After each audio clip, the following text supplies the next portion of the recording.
முன்னேற்ற கழக மகளிர் அணி செயலாளரும் முன்னாள் நாடாளுமன்ற உறுப்பினருமான திருமிகு ஹெலன் டேவிட்சன் அவர்களை வரவேற்புரையாற்ற அன்புடன் அழைக்கிறோம்.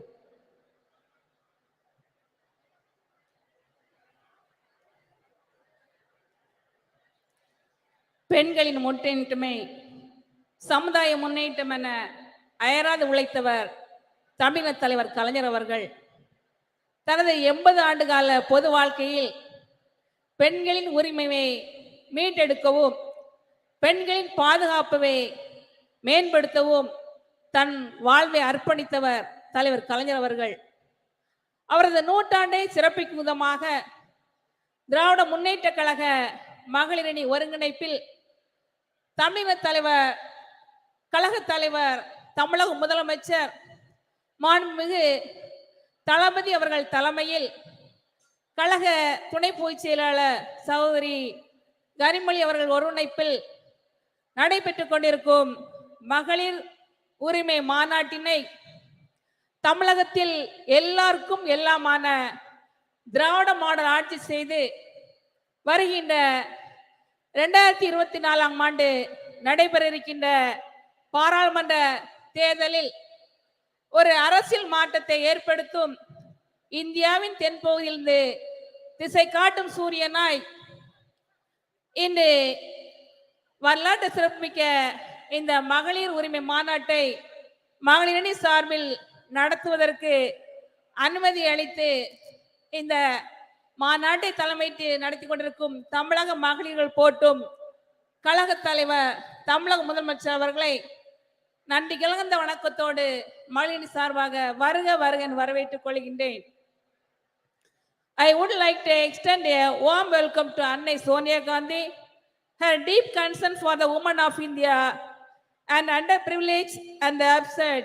I extend to her warm welcome on behalf of all of us here. Dravida Munnetra கழகத்தின் பெண் தலைவர்களில் ஒருவராய் தமிழக பெண்கள் மட்டுமல்ல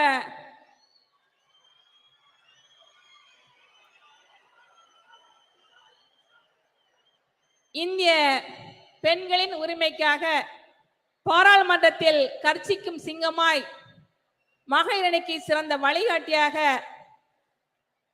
வரலாற்று சிறப்புமிக்க இந்த மகளிரணி மகளிர் உரிமை மாநாட்டில் இந்திய கூட்டணியின் பெண் தலைவர்கள் எல்லாம் ஒரே மேடையில் வருகை தர செய்து மகளிரணிக்கு வரலாற்று மிக்க சிறப்புமிக்க பெருமை பெற்று தந்த நம்முடைய கழக துணை பொதுச் செயலாளர் கழக நாடாளுமன்ற துணைத் தலைவர் அருமை சகோதரி கனிமொழி அவர்களை வருக வருக என்று வரவேற்றுக் கொள்கின்றேன்.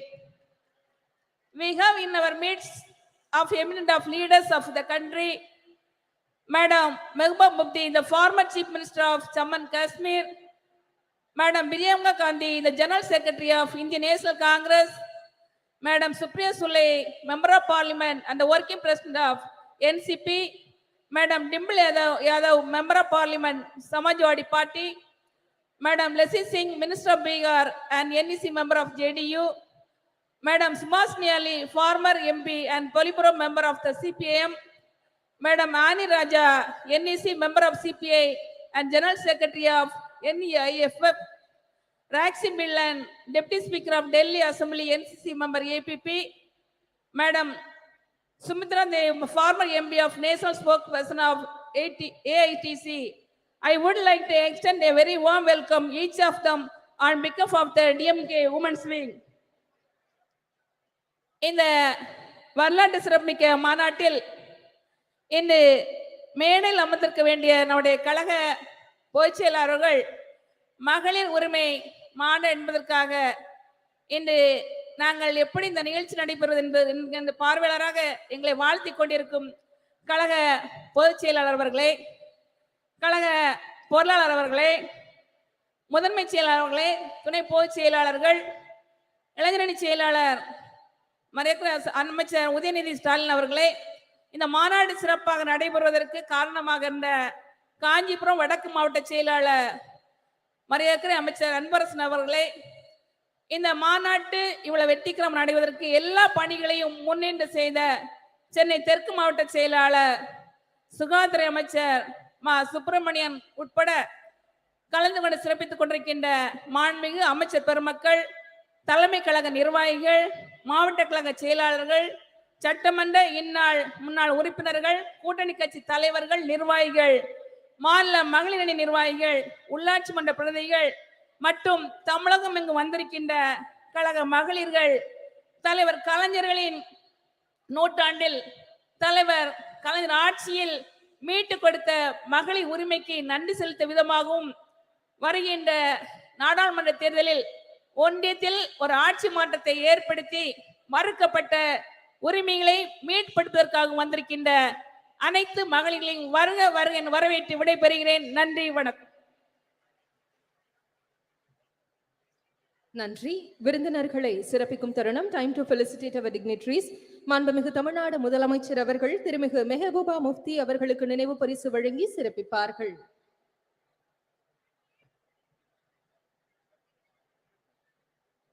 திருமிகு Mehbooba Mufti will be honored by our Honorable Chief Minister of Tamil Nadu.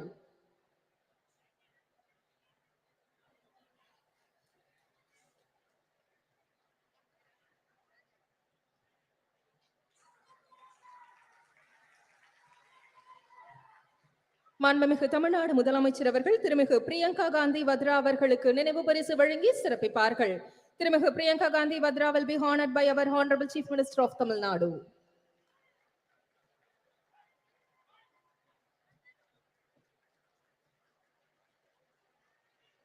மாண்புமிகு தமிழ்நாடு முதலமைச்சர் அவர்கள் திருமிகு சுபாஷினி அலி அவர்களுக்கு நினைவு பரிசு வழங்கி சிறப்பிப்பார்கள். திருமிகு சுபாஷினி அலி will be honored by our Honorable Chief Minister of Tamil Nadu.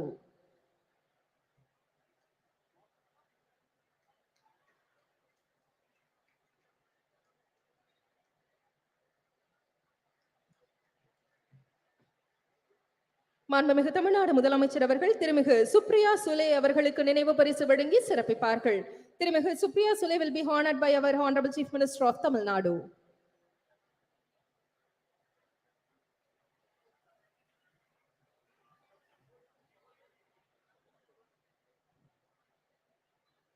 திருமிகு ஆனி ராஜா அவர்களுக்கு நினைவு பரிசு வழங்கி சிறப்பு செய்யப்பட உள்ளது. திருமிகு ஆனி ராஜா will be honored by our Honorable Chief Minister of Tamil Nadu.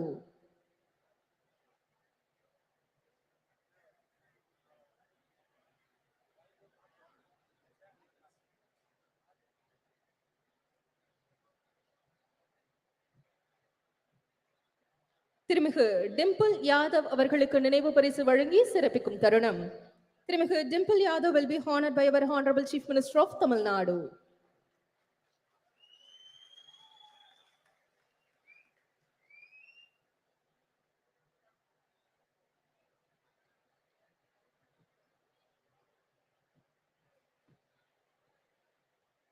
திருமிகு லேஷி சிங் அவர்களுக்கு நினைவு பரிசு வழங்கி சிறப்பிக்கும் தருணம்.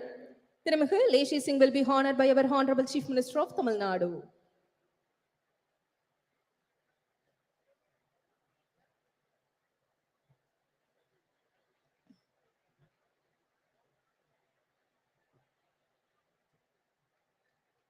திருமிகு சுஷ்மிதா தேவ் அவர்களுக்கு நினைவு பரிசு வழங்கி சிறப்பிக்கும் தருணம். திருமிகு Sushmita Dev will be honored by our Honorable Chief Minister of Tamil Nadu.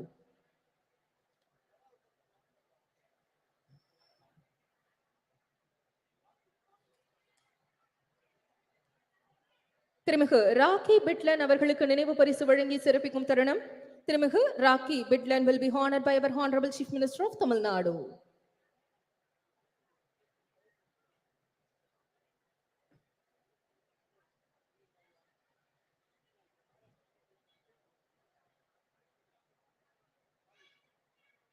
மாண்புமிகு தமிழ்நாடு முதலமைச்சர் அவர்கள் மாண்புமிகு மக்கள் நல்வாழ்வுத்துறை அமைச்சர் அவர்களுக்கு நினைவு பரிசு வழங்கி சிறப்பிப்பார்கள்.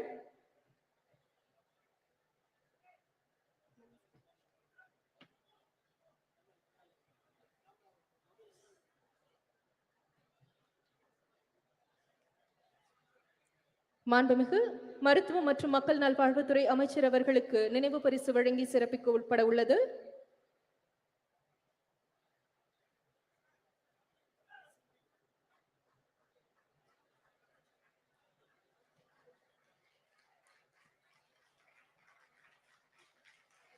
The Honorable Chief Minister of Tamil Nadu honoring Honorable Minister of Health and Family Welfare.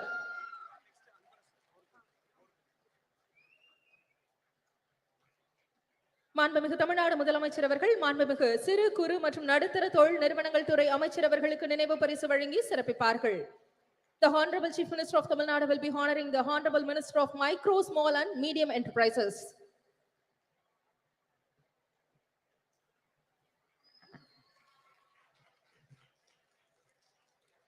திமுக பொதுச் செயலாளர் திருமிகு கனிமொழி கருணாநிதி அவர்கள் மாண்புமிகு தமிழ்நாடு முதலமைச்சர் அவர்களுக்கு நினைவு பரிசு வழங்கி சிறப்பிப்பார்கள். DMK Deputy General Secretary திருமிகு Kanimozhi Karunanidhi will be honoring the Honorable Chief Minister of Tamil Nadu.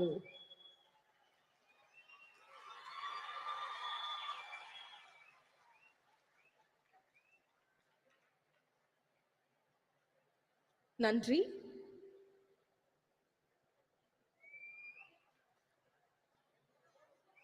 குழந்தைகள் நலன் மற்றும் பெண்களின் உரிமைகளை முதன்மையாக கொண்டு பணியாற்றி வரும் டெல்லி சட்டப்பேரவை துணைத் தலைவரும் ஆம் ஆத்மி கட்சியின் தேசிய நிர்வாக குழு உறுப்பினருமான திருமிகு ராக்கி பிட்லன் அவர்களை சிறப்புரையாற்ற அன்புடன் அழைக்கிறோம். With great pleasure we invite திருமிகு rakhi பிட்லன் for the special address.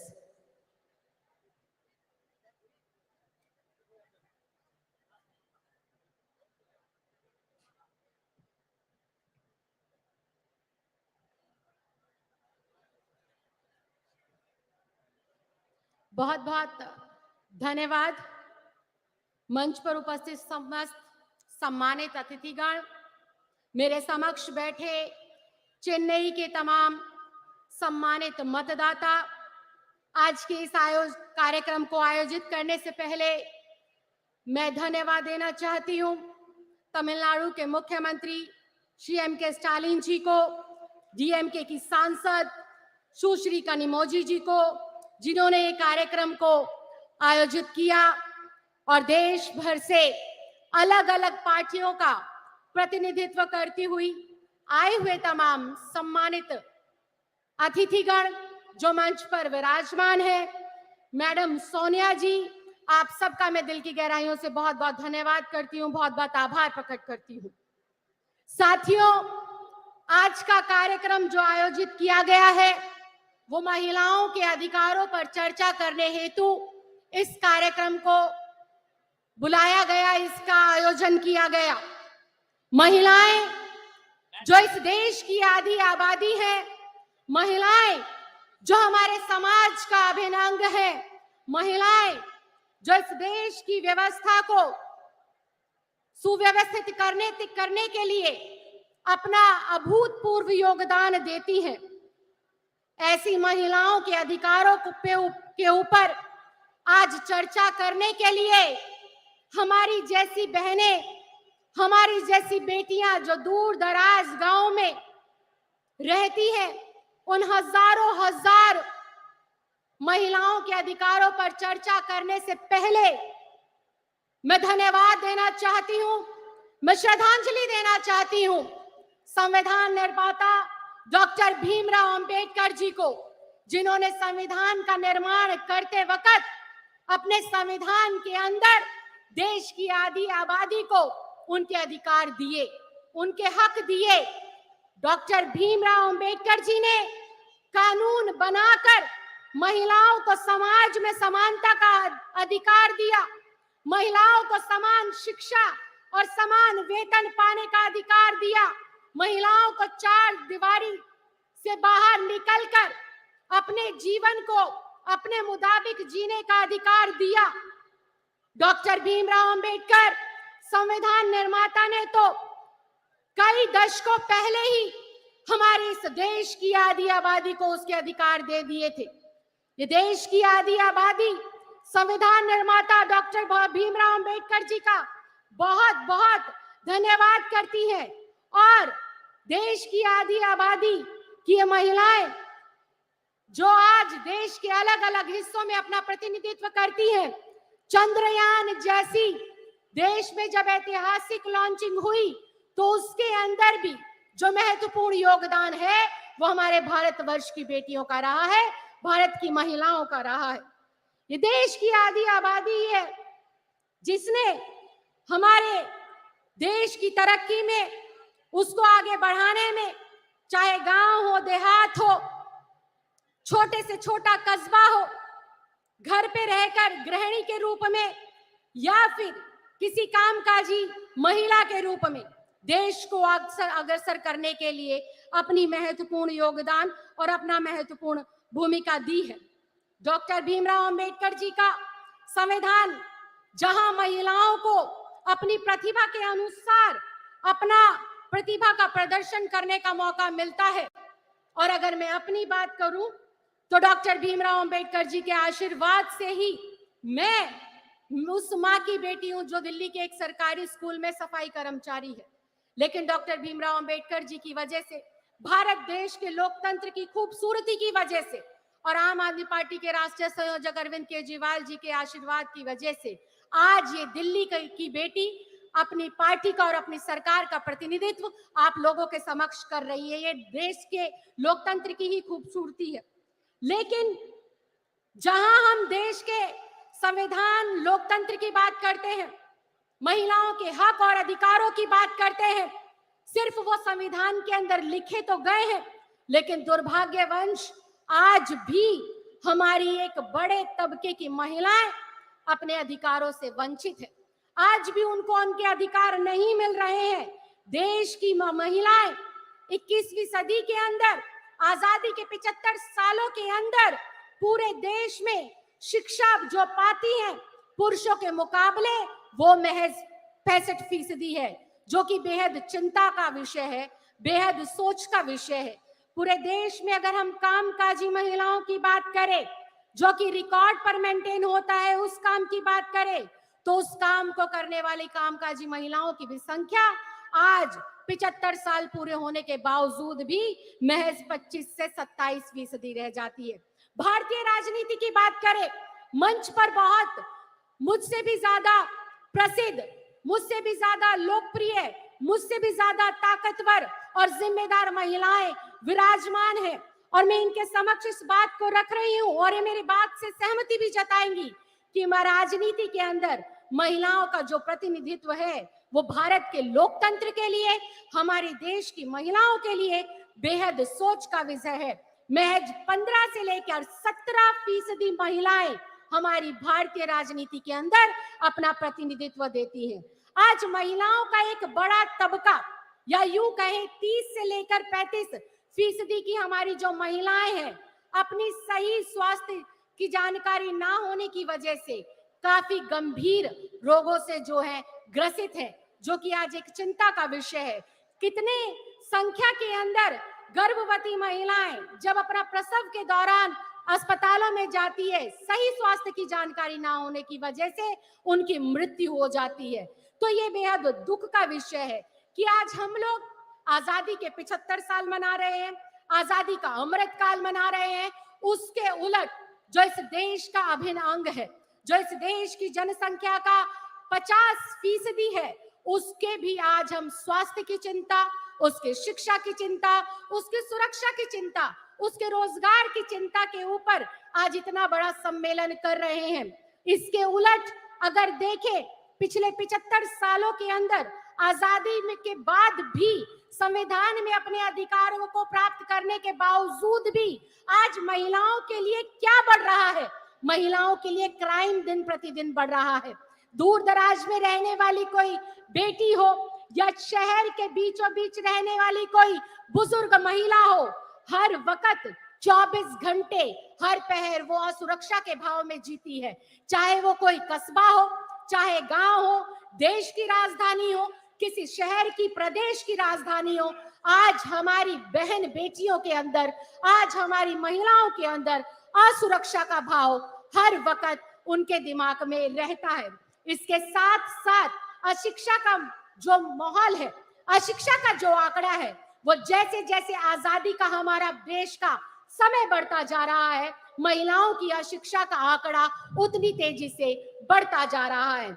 इसके साथ साथ घरेलू हिंसा हो, अत्याचार हो, महिलाओं की आवाज को दबाने वाले जो है अपराध हो, नित दिन उनका ग्राफ बढ़ता जा रहा है, जो कि बेहद दुर्भाग्यपूर्ण है।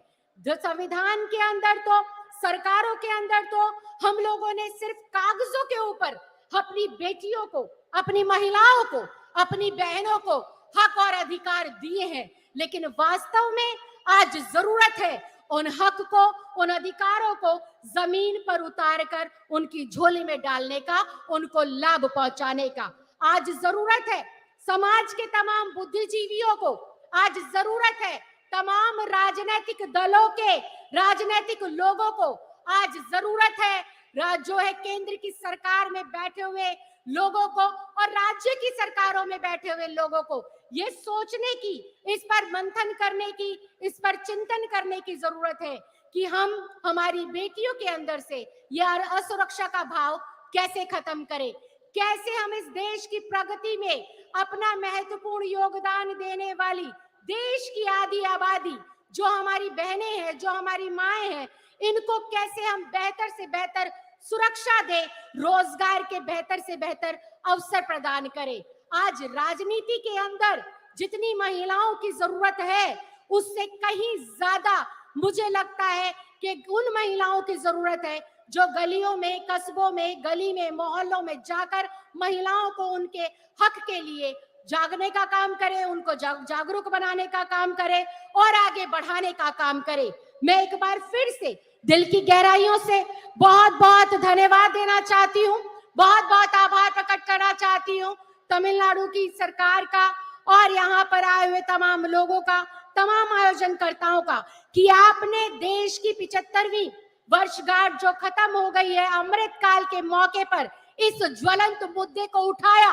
देश की जरूरत है आज महिलाओं को सशक्तिकरण देने की, देश की जरूरत है आज महिलाओं को उनके अधिकार देने की, और देश को आज जरूरत है आखिरी पंक्ति में खड़ी हुई महिला को शिक्षित करने की, रोजगार देने की। आपने मुझे बोलने का मौका दिया, इसके लिए मैं बहुत बहुत धन्यवाद देती हूँ, बहुत बहुत आभार प्रकट करती हूँ। जय हिंद, जय Bharat. Thank you, ma'am, for your special address. பெண்ணுரிமைக்கு தொடர்ந்து குரல் கொடுத்து வருபவரும் திரிணாமுல் காங்கிரஸ் கட்சியின் தேசிய செய்தி தொடர்பாளருமான திருமிகு சுஷ்மிதா தேவ் அவர்களை சிறப்புரையாற்ற அன்புடன் அழைக்கிறோம். It is our privilege and honor to invite திருமிகு Sushmita Dev, national spokesperson for the Trinamool Congress, well known for her unwavering dedication to championing women rights, to deliver the special address.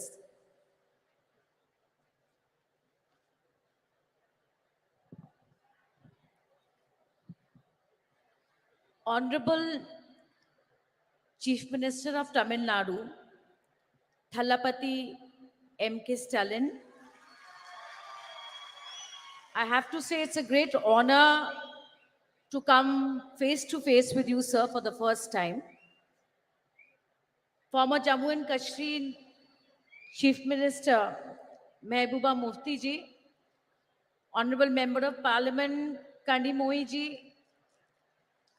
Indian National Congress General Secretary Priyanka Gandhi ji, NCP Working President Supriya Sule ji, Subhasini Ali ji, Miss Annie Raja, Leshi Singh ji, Rakhi Bidlan ji, and many of the eminent members of parliament, MLAs, ministers of the DMK party, and the electrifying caucus of women who have gathered here today to pay tribute to their great leader, Dr. Karunanidhi ji. I am absolutely elated to represent my party, All India Trinamool Congress, in the centenary year celebration of Kalangiyar Dr. Karunanidhi, the longest serving Chief Minister of Tamil Nadu. On behalf of my leader, Honorable Chief Minister of Bengal and Chairperson of the party, Mamata Banerjee, I pay my respectful tribute to him.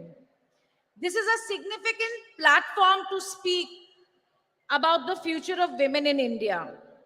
The esteemed speakers here on stage and everybody attending this discussion today will agree that Dr. Karunanidhi has a legacy of work driven towards social justice and equality of all. His initiatives were path-breaking, not just for women, but I have to say, for the third gender. He set a new precedent in Tamil Nadu by starting a welfare board for them. Till today, he is remembered for giving equal right to women to ancestral property for the first time in India. And last but not the least, a jobs quota, a government jobs quota was given by Karunanidhi ji in Tamil Nadu. And undoubtedly, Stalin, Honorable Chief Minister, is taking this legacy forward with much vigor. I would like to tell the Chief Minister that I Googled and I could not finish counting the number of welfare policies Stalin has done for the women of Tamil Nadu. The backdrop of this meeting is all of us have come together, look to assess and look at the future of women in India. And what is the backdrop? The backdrop is the recently passed Women's Reservation Bill in the month of September. Historically, if we look at the debates of the Constituent Assembly, we will see that the women members of the constituency were in two minds whether there should be reservation or not.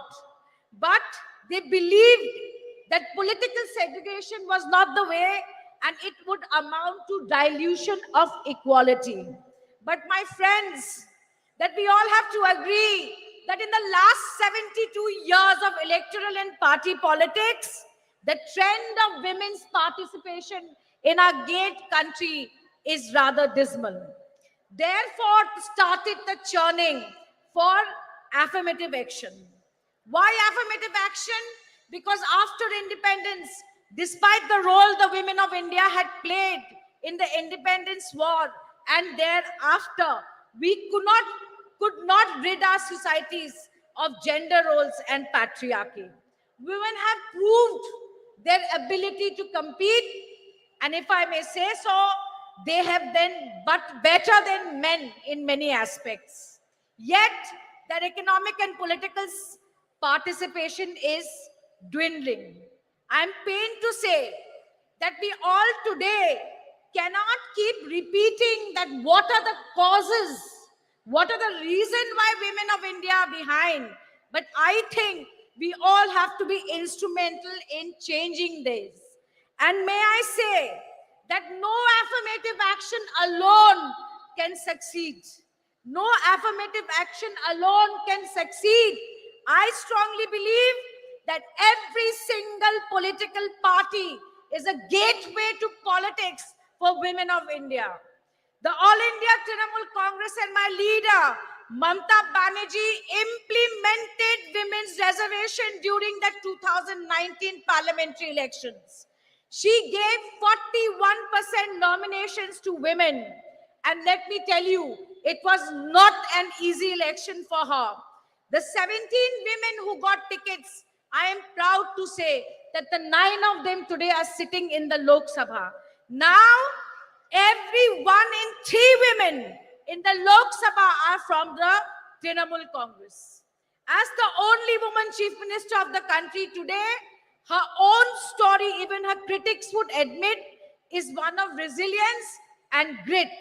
She faced every imaginable challenge, right from physical violence to patriarchy and even poverty, but stood tall through it. Once she succeeded, she used her party's capacity and her popularity to walk the talk and bring women to the forefront. Friends, compare Mr. Narendra Modi, the Prime Minister of India. His Beti Bachao and Beti Padhao campaign is nothing but an advertising and PR excess for Prime Minister Modi. I am sad to say that Nirbhaya shook the nation, but the funds remains unutilized. I am happy that women got the Ujjwala scheme, but the majority have rejected it. BJP, with an absolute majority, has delayed the reservation bill and given us a bill which is shackled in preconditions. It is preconditioned on a fresh census and a delimitation process. I hear on television people saying that women's reservation will be implemented in 2034. But let me tell you today that there is absolutely no guarantee that even if everything goes well, women's reservation will not come into effect till 2037. Not till 2037.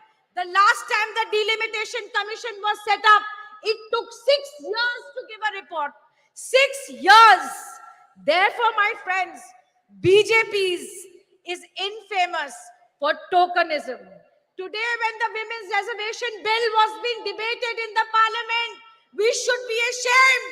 We should be ashamed that the BJP MP accused of molesting our wrestlers was sitting in the parliament. Today, while women were being paraded naked in Manipur, raped and children orphaned, today the Prime Minister's conscience were not shaken. But like I said, how do we do it differently? And the only thing that I can think of is where women have voted in greater numbers, why should they remain at a minimum of a bare number of 9% in the Lok Sabha? If we want to change this, I feel that there has to be political will. I hope that you will agree with me that it is everyone's duty, every political party's duty to demolish the systemic and systematic discrimination and marginalization of women within parties has to stop. It must stop. We have to show the political will to have women in more substantive positions. But last but not the least, and I'm about to end my speech, that we have to recognize that to bring women to the forefront of politics, we need progressive male leaders like Dr. Karunanidhi. We need progressive male leaders like Shri Rajiv Gandhi ji, who gave the Panchayati Raj reservation. We need social activists like Raja Ram Mohan Nai, who stopped sati. I have absolutely no doubt in my mind that India parties will come to power in 2024 and oust this regressive and anti-woman regime that is ruling the country and convert and turn this Women's Reservation Act into the greatest enabler in the history of this country for women amendment. I end my speech by quoting the only woman Prime Minister in this country, Indira Gandhi ji. There are two kinds of people, those who do the work and those who take the credit. While Prime Minister Modi takes credit for travesty of a law in the name of reservation, let us who are sitting here do the real work towards greater political representation women. With these words, I once again thank the DMK party. I thank the women wings of the DMK party and your patience for listening to me. Jai Hind. Thank you very much. Thank you, ma'am. Bihar மாநிலத்தின் உணவு மற்றும் நுகர்வோர் பாதுகாப்புத்துறை அமைச்சரும் ஐக்கிய ஜனதா தளம் கட்சியின் தேசிய நிர்வாக குழு உறுப்பினருமான திருமிகு லேஷி சிங் அவர்களை சிறப்புரையாற்ற அன்புடன் அழைக்கிறோம். We request திருமிகு லேஷி Singh, the Minister for Food and Consumer Protection of Bihar State.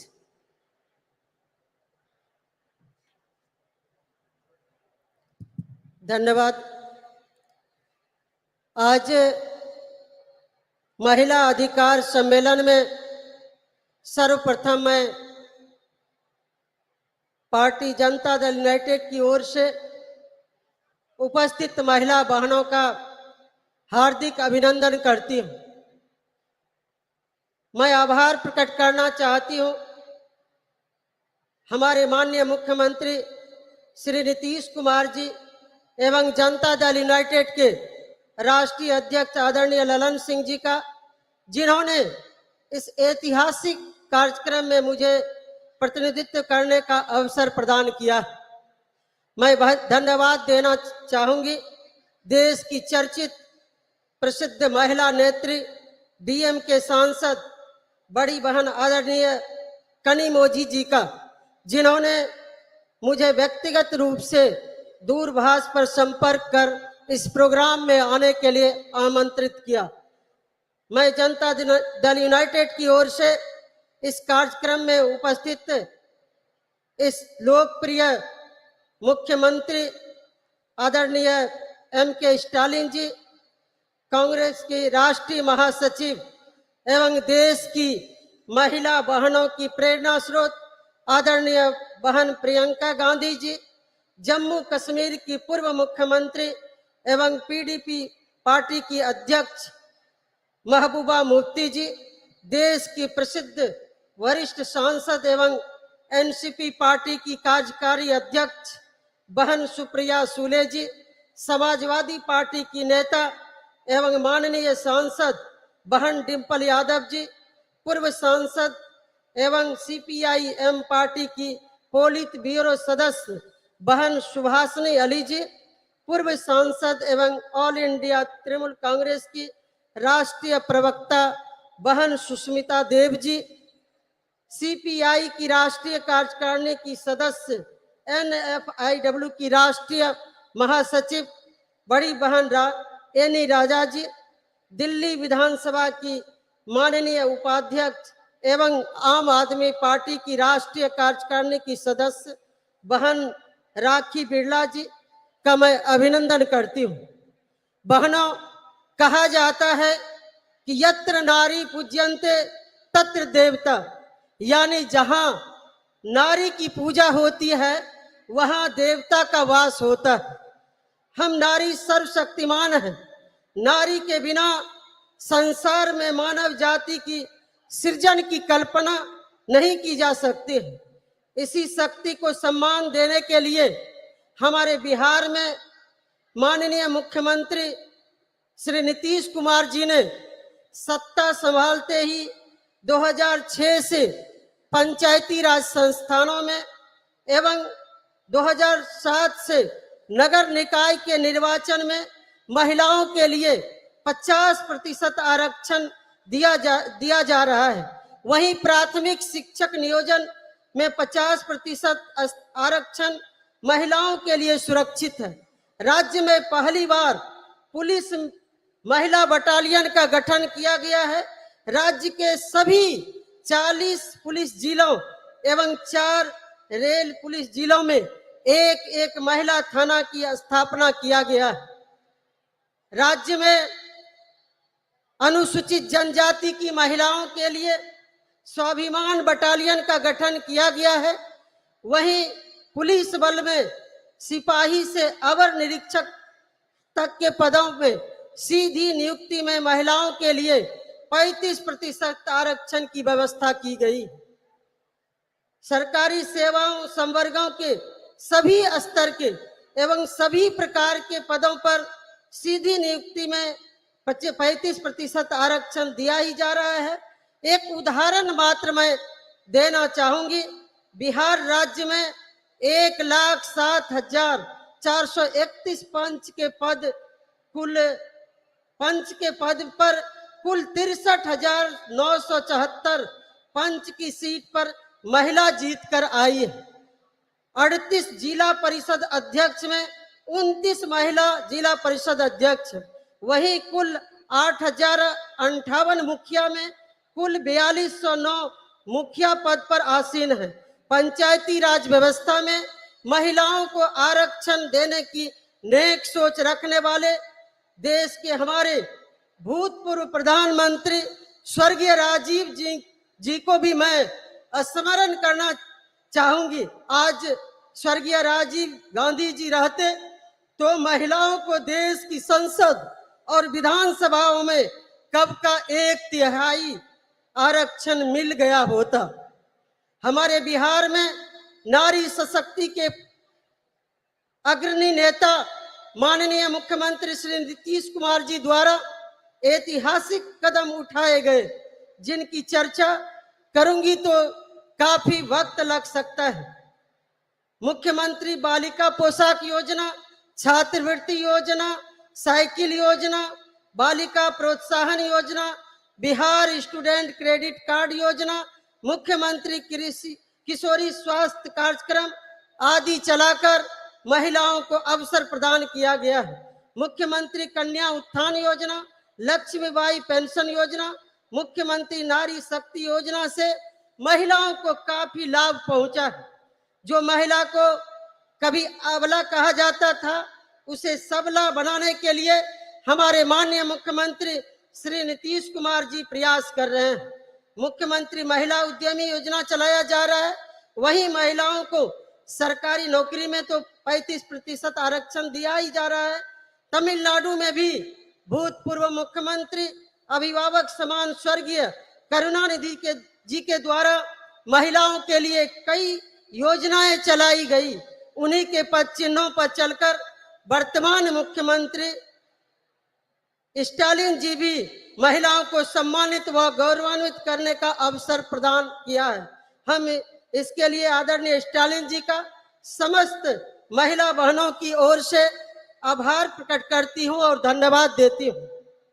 एक तरफ स्वर्गीय राजीव गांधी जी, स्वर्गीय करुणानिधि जी, माननीय मुख्यमंत्री नीतीश कुमार जी, माननीय मुख्यमंत्री स्टालिन जी, माननीय मैडम सोनिया गांधी जी, जिन्होंने महिलाओं के हित में इतने ऐतिहासिक कदम उठाए हैं, लेकिन उसका ढिंढोरा नहीं पीटा जा रहा है, मार्केटिंग नहीं किया जा रहा है। बस सेवा भाव से महिलाओं को अधिकार प्रदान कर सशक्त करने के लिए काम किया जा रहा है। दूसरी ओर केंद्र की भाजपा सरकार, जिनके नेता नरेंद्र मोदी जी महिलाओं के लिए कुछ नहीं किया, बस योजनाओं को ब्रांडिंग कर अपने चेहरे को बढ़ाने चमकाने का काम किया। अभी हाल ही में महिला आरक्षण बिल को देश की संसद में भाजपा सरकार की ओर से लाया गया। सभी दलों ने मिलकर उसे पारित किया। इससे पहले भी मैडम सोनिया गांधी जी के प्रयास से डॉक्टर मनमोहन जी की सरकार ने प्रयास किया था। इस बिल का नाम नारी शक्ति वंदन अधिनियम रखा गया। बहनों भाइयों, लेकिन ये नारी शक्ति वंदन के बजाय मोदी वंदन बनकर रह गया। इस बिल में कब आरक्षण लागू होगा, कोई समय सीमा नहीं बताया गया। वंचित अति पिछड़े वर्गों का ख्याल नहीं रखा गया है। लेकिन मोदी जी एक जुमला की तरह इस विधेयक पर अपनी पीठ थपथपा रहे हैं। नारी वंदन के बजाय नरेंद्र मोदी महिलाओं से आरती उतरवा रहे हैं, अपना चरण वंदन करवा रहे हैं। उनका इस बिल से कोई लेना देना नहीं है। सिर्फ अपना चेहरा चमकाने के लिए इस तरह का बिल पेश किया गया। माननीय मैडम सोनिया जी, मैं तमाम प्रियंका गांधी जी, तमाम यहाँ पर जितनी भी महिला नेत्री हैं, मैं उनको आश्वस्त करना चाहूंगी, मोदी सरकार देश में आने वाली नहीं है। ये बिल शायद आपके और नीतीश कुमार जी, स्टालिन जी, शरद पवार जी, इंडिया के प्रमुख नेताओं के नेतृत्व में बनने वाली सरकार में ही ये संभव हो पाएगा। हम सभी चाहते हैं देश की महिला आरक्षण बिल में बिहार मॉडल को अपनाया जाए, जिसमें आबादी के हिसाब से 50% आरक्षण महिलाओं को बिल मिल सके, बिल में प्रावधान हो।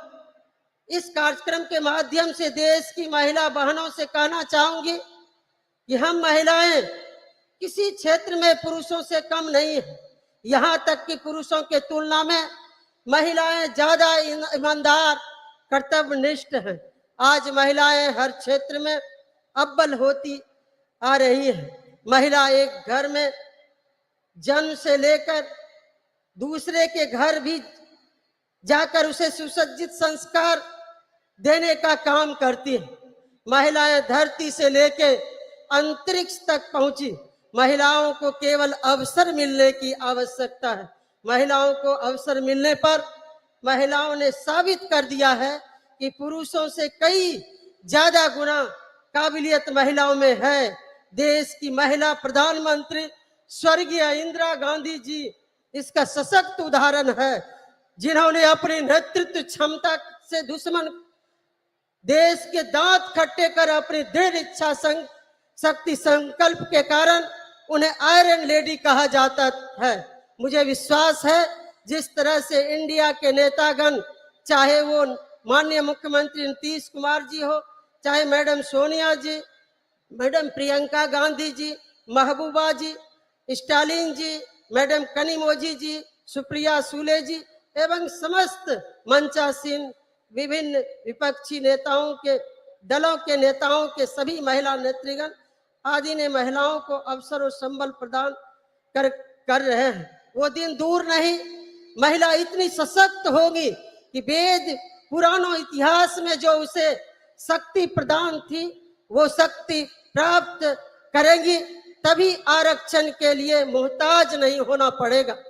मैं विनम्रता के साथ अनुरोध करना चाहूंगी मैडम प्रियंका जी से, मैडम कनिमोझी जी से, मैडम सुप्रिया सूले जी से, महबूबा जी से एवं समस्त मंचासीन सभी महिला नेत्रियों से कि एकजुट होकर देशव्यापी कार्यक्रम के तहत मातृवंदन अभियान पर निकले। हम सभी साथ मिलकर कदम से कदम मिलाकर चलने को तैयार हैं। देश की महिलाएं आप सबों को पुकार रही है, आप आगे बढ़ें, हम सभी साथ हैं। बस आदि आबादी ही नरेंद्र मोदी का हिसाब किताब बराबर कर देंगी। मुझे विश्वास है कि मेरे अनुरोध पर आप सभी विचार करेंगे। अंत में मैं बिहार के माननीय मुख्यमंत्री श्री नीतीश कुमार जी के ओर से यहाँ उपस्थित महिला बहनों को शुभकामना प्रेषित करती हूँ। उनकी ओर से महिलाओं की अधिकार की हर लड़ाई में सहयोग समर्थन का भरोसा देते हुए यही उनका शुभकामना संदेश है।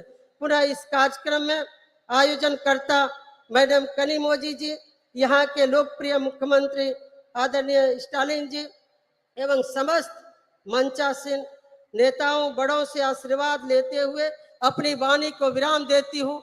जय हिंद, जय Bharat. Thank you, ma'am. Samajwadi கட்சியை சேர்ந்த நாடாளுமன்ற உறுப்பினர் திருமிகு டிம்பிள் யாதவ் அவர்களை சிறப்புரையாற்ற அன்புடன் அழைக்கிறோம். We are delighted to welcome திருமிகு Dimple Yadav. Member of Parliament has demonstrated that women's participation in politics lead to the empowerment of society to deliver special address. Thalapati MKStalin ji, Mrs. Kanimozhi MP and Deputy General Secretary of DMK, General Secretary of International Congress Priyanka Gandhi ji, MP and Working President of NCP Mrs. Supriya Sule ji, former Chief Minister of Jammu Kashmir, Chairperson PDP Mrs. Mehbooba Mufti ji, former MP and Pilot Bureau member of CPI-M Mrs. Subhashini Ali ji, National Congress National Executive Committee member CPI Mrs. Ani Raja ji, Minister of Food and Consumer Protection Government of Bihar Mrs. Leshi Singh ji, Deputy Speaker Delhi Assembly and National Executive Member of AAP Mrs. Rakhi Bidlan ji, former MP and National Spokesperson AITC Mrs. Shushmita Dev ji, and all the dignitaries who are present in front of me, all the distinguished guests and my fellow citizens of India. This day and moment have been 100 years in the making, as today we celebrate the centenary of the DMK patriarch and a great son of soil, a towering leader, a progressive ideologue, a politician par excellence, and the founder of the political movement for the betterment of India and all its people, respected Shri M. Karunanidhi ji. He was popular as Kalanyar, and Mutthamin Arinyar. Kalaignar was the title. Kalaignar was the title of Tamil politics. His life was marked by a relentless struggle for social justice and the empowerment of the marginalized communities, minorities, OBCs, SC/STs, and especially women. His political journey was an unending quest to eradicate social inequalities. He championed the cause for women's rights, advocating for gender equality in a deeply patriarchal society. He advocated affirmative actions to support oppressed, marginalized communities and minorities. He was a great advocate of increased state autonomy and accountability in the Indian federal structure. He pursued the Rajamanar Committee's report that was accepted by the then Prime Minister, Mrs. Indira Gandhi ji, and the chief ministers got the right to hoist the flags on Independence Day. Kalaigna's life was dedicated to the pursuit of social justice, an endeavor that remains even more relevant and inspiring today. His vision was rooted in the principles of equality, fairness, and inclusivity. He believed that society could only prosper when every citizen, regardless of their background, was given equal opportunities to thrive. Under his leadership, the DMK pioneered several progressive policies that aimed to uplift the marginalized and oppressed sections of society. His government increased the reservation for backward classes from 25 to 31% and from 16 to 18% for SC/STs, established the first ministry for the welfare of the backward class. As a member of parliament and a woman, I am deeply honored to address you all on this special occasion, and I want to focus on the three fundamental aspects of the vision for India: an unyielding commitment to social justice, tireless effort to protect the dignity of each individual, and untiring advocacy for women's rights. Samajwadi Party remains committed to these ideals as we cherish and uphold an unwavering commitment to protecting the respect and dignity of every individual. In a diverse India, the protection of regional, social, cultural, and linguistic identities is of paramount importance as it is the integral to the identity and pride of each and every individual. Leadership in this regard is not about exclusion, but rather about pluralism and diversity. Celebrating the unique cultural tapestry that is India. Now I turn my attention to the third crucial aspect of our vision, a deep sense of commitment to women's rights.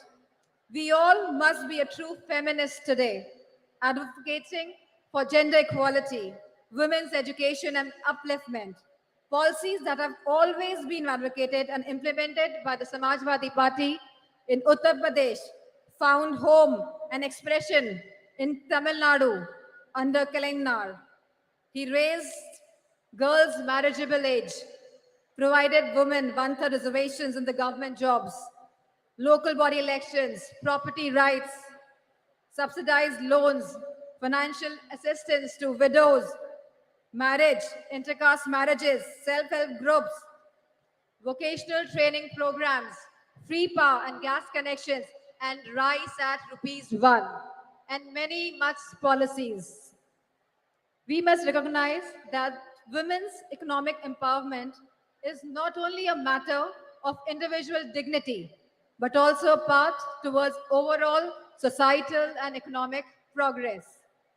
This is in strict conformance to what successive Samajwadi Party governments have delivered for women in Uttar Pradesh under the chief ministership of Honorable Netaji and Shri Akhilesh Yadav ji. For us, women's right is not a manner of speech, but a matter of faith and action. Let me draw the focus to the task at hand for this August gathering. The Magalir Urimai Manadu, being organized today by the DMK Women's Wing, headed by MP Kanimozhi, calls upon the central government, headed by BJP, for immediate action on women's rights issues. The BJP government has totally been proven incompetent and an abject failure in securing women's rights and providing security and safety to women. India has witnessed an alarming surge in crimes against women, particularly of the OBCs, SC/STs, and the minorities. This dire situation reflects poorly on the government's ability to ensure the safety and the security of women, especially from the OBCs, SC/STs, and minorities, who bear the brunt of this crisis. Manipur is a living example today for us. What has been seen in Manipur is really shattering the very idea of India. The data reveals that incidents of rape and sexual assault and violence against young girls, infants, women, and older women have reached to one of the highest ever under the BJP government, exposing a fundamental breakdown in social order, sense of security, and law and order. The lack of swift justice and a consistent track record of not holding perpetrators accountable has led to this scary situation in the country. This needs to be corrected immediately. Nothing can be allowed to impinge on the right of life. In the Indian democracy, women constitute of half the population, and this active participation in politics is essential for the robust democracy and a truly inclusive society. The recent proposal by the BJP government to postpone the vital reform of implementing 33% reservations of women in parliament and state assemblies way into the distant future is a huge disappointment that appears to be only a BJP political ploy. The BJP's move is only an eyewash purely for electoral gains. Samajwadi Party's argument for providing separate reservations for OBCs, for SC/STs, and minorities is a critical, progressive stance that deserves immediate inclusion and consequent implementation. The BJP government's one-size-fits-all will certainly dilute the representation of marginalized communities. The Samajwadi Party's proposition recognizes the unique challenges faced by the women of OBCs, SC/STs, and minorities. By providing separate reservation, it ensures that these historically disadvantaged groups have a more equitable chance at political participation. BJP government should be open to this critical improvement offered by the Samajwadi Party. It is essential to recognize that diversity in representation is key to vibrant and dynamic democracy. The Samajwadi Party's argument rightly underscores this crucial point. As Samajwadi Party has consistently advocated for women's safety and their rights. We recognize the importance of safe environment for women as a catalyst for the societal change and economic growth. A safe environment empowers women to participate more actively in the workforce, driving India's progress. In fact, Claudia Golden of Harvard, who won the award Nobel Prize in Economics, argues for increased women labor force participation rate, validating Samajwadi Party's approach and philosophy on this subject. The time for procrastination has passed. We need to break down the barriers that have held women back for so long.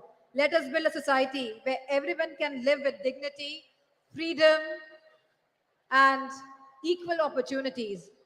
We at Samajwadi Party, along with the India coalition, are committed to making this vision a reality. And we urge all the citizens to join us in this essential demand for the coming change. It is an idea whose time has come. Thank you, DMK, for organizing this wonderful Congress, this wonderful conference today, and for giving me this opportunity to present my views, my thoughts on behalf of Samajwadi Party. And I thank all the women wing of DMK. Thank you. Jai Hind. Thank you ma'am.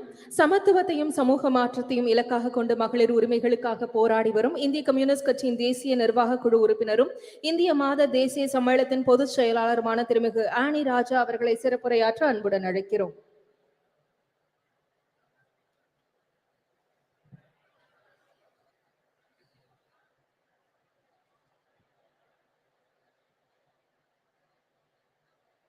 From the depth of my heart, I express my homage to the only one Kalenjar who showed the people and the country that how the words can be transformed into actions and how it can be beneficial to the people and especially to the women and children of the country, particularly the state of Tamil Nadu. I extend my gratitude and red salute to Tandai Periyar, Phule, Dr. Ambedkar, Ayyankali, Ayodhyadas Panditer for their immense contribution and effort for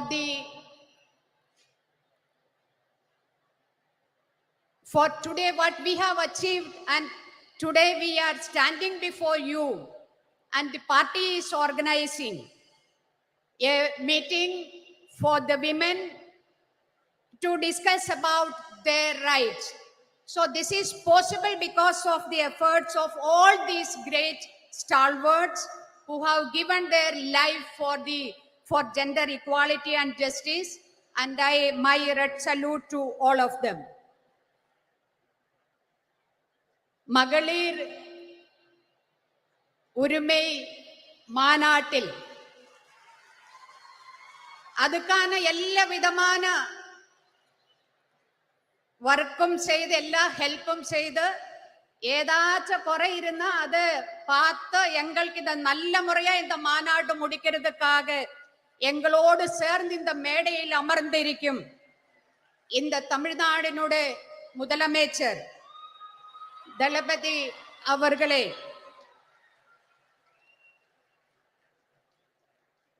இந்த கூட்டத்தில் நம்மோடு உரையாடுறதுக்கு பேசுறதுக்கு இங்க வருவாயிருக்கிற இந்திய national காங்கிரசினுடைய தலைவி சோனியா காந்தி அவர்களே, மெஹபூபா தோழியர், நான் எல்லோரும் தோழியர் கூப்பிடுறது. I would like to call you all as comrades. So தோழியர் மெஹபூபா முஃப்தி ஜி, பிரியங்கா தோழியர் பிரியங்கா காந்தி ஜி, தோழியர் கனிமொழி ஜி, தோழியர் சுபாஷினி ஜி, தோழியர் சுப்ரியா சூலே ஜி, தோழியர் டிம்பிள் யாதவ் ஜி, தோழியர் லஷி சிங் ஜி, தோழியர் சுஷ்மிதா தே, தோழியர் ராக்கி, and நம்மளை எல்லோரும் இங்க வருக வருக என்று வெல்கம் பண்ணி அமர்ந்திருக்கிற தோழியர் ஹெலன் ஜி, உங்களுக்கு எல்லோருக்கும் இந்தியன் கம்யூனிஸ்ட் பார்ட்டி சிபிஐயுடைய இந்திய மாதர் தேசிய சம்மேளனம் NFIW நெஞ்சார்ந்த வணக்கத்தையும் வாழ்த்துக்களையும் தெரிவிக்கிறேன்.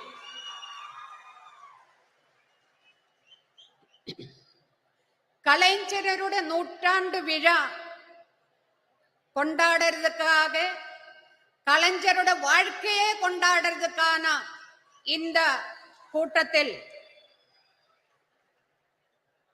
இங்கே அமர்ந்திருக்கிற இந்த தமிழ்நாட்டினுடைய எல்லா மாவட்டங்களிலும் வந்திருக்கிறார் என்னுடைய அன்புக்கும் மரியாதைக்கும் கூறிய தோழிய டிஎம்கேയുടെ தோழியர்களே, உங்களை எல்லோரையும் சேர்த்து பிடிச்சு ஒரு முத்தத்தை கொடுக்கிறேன்.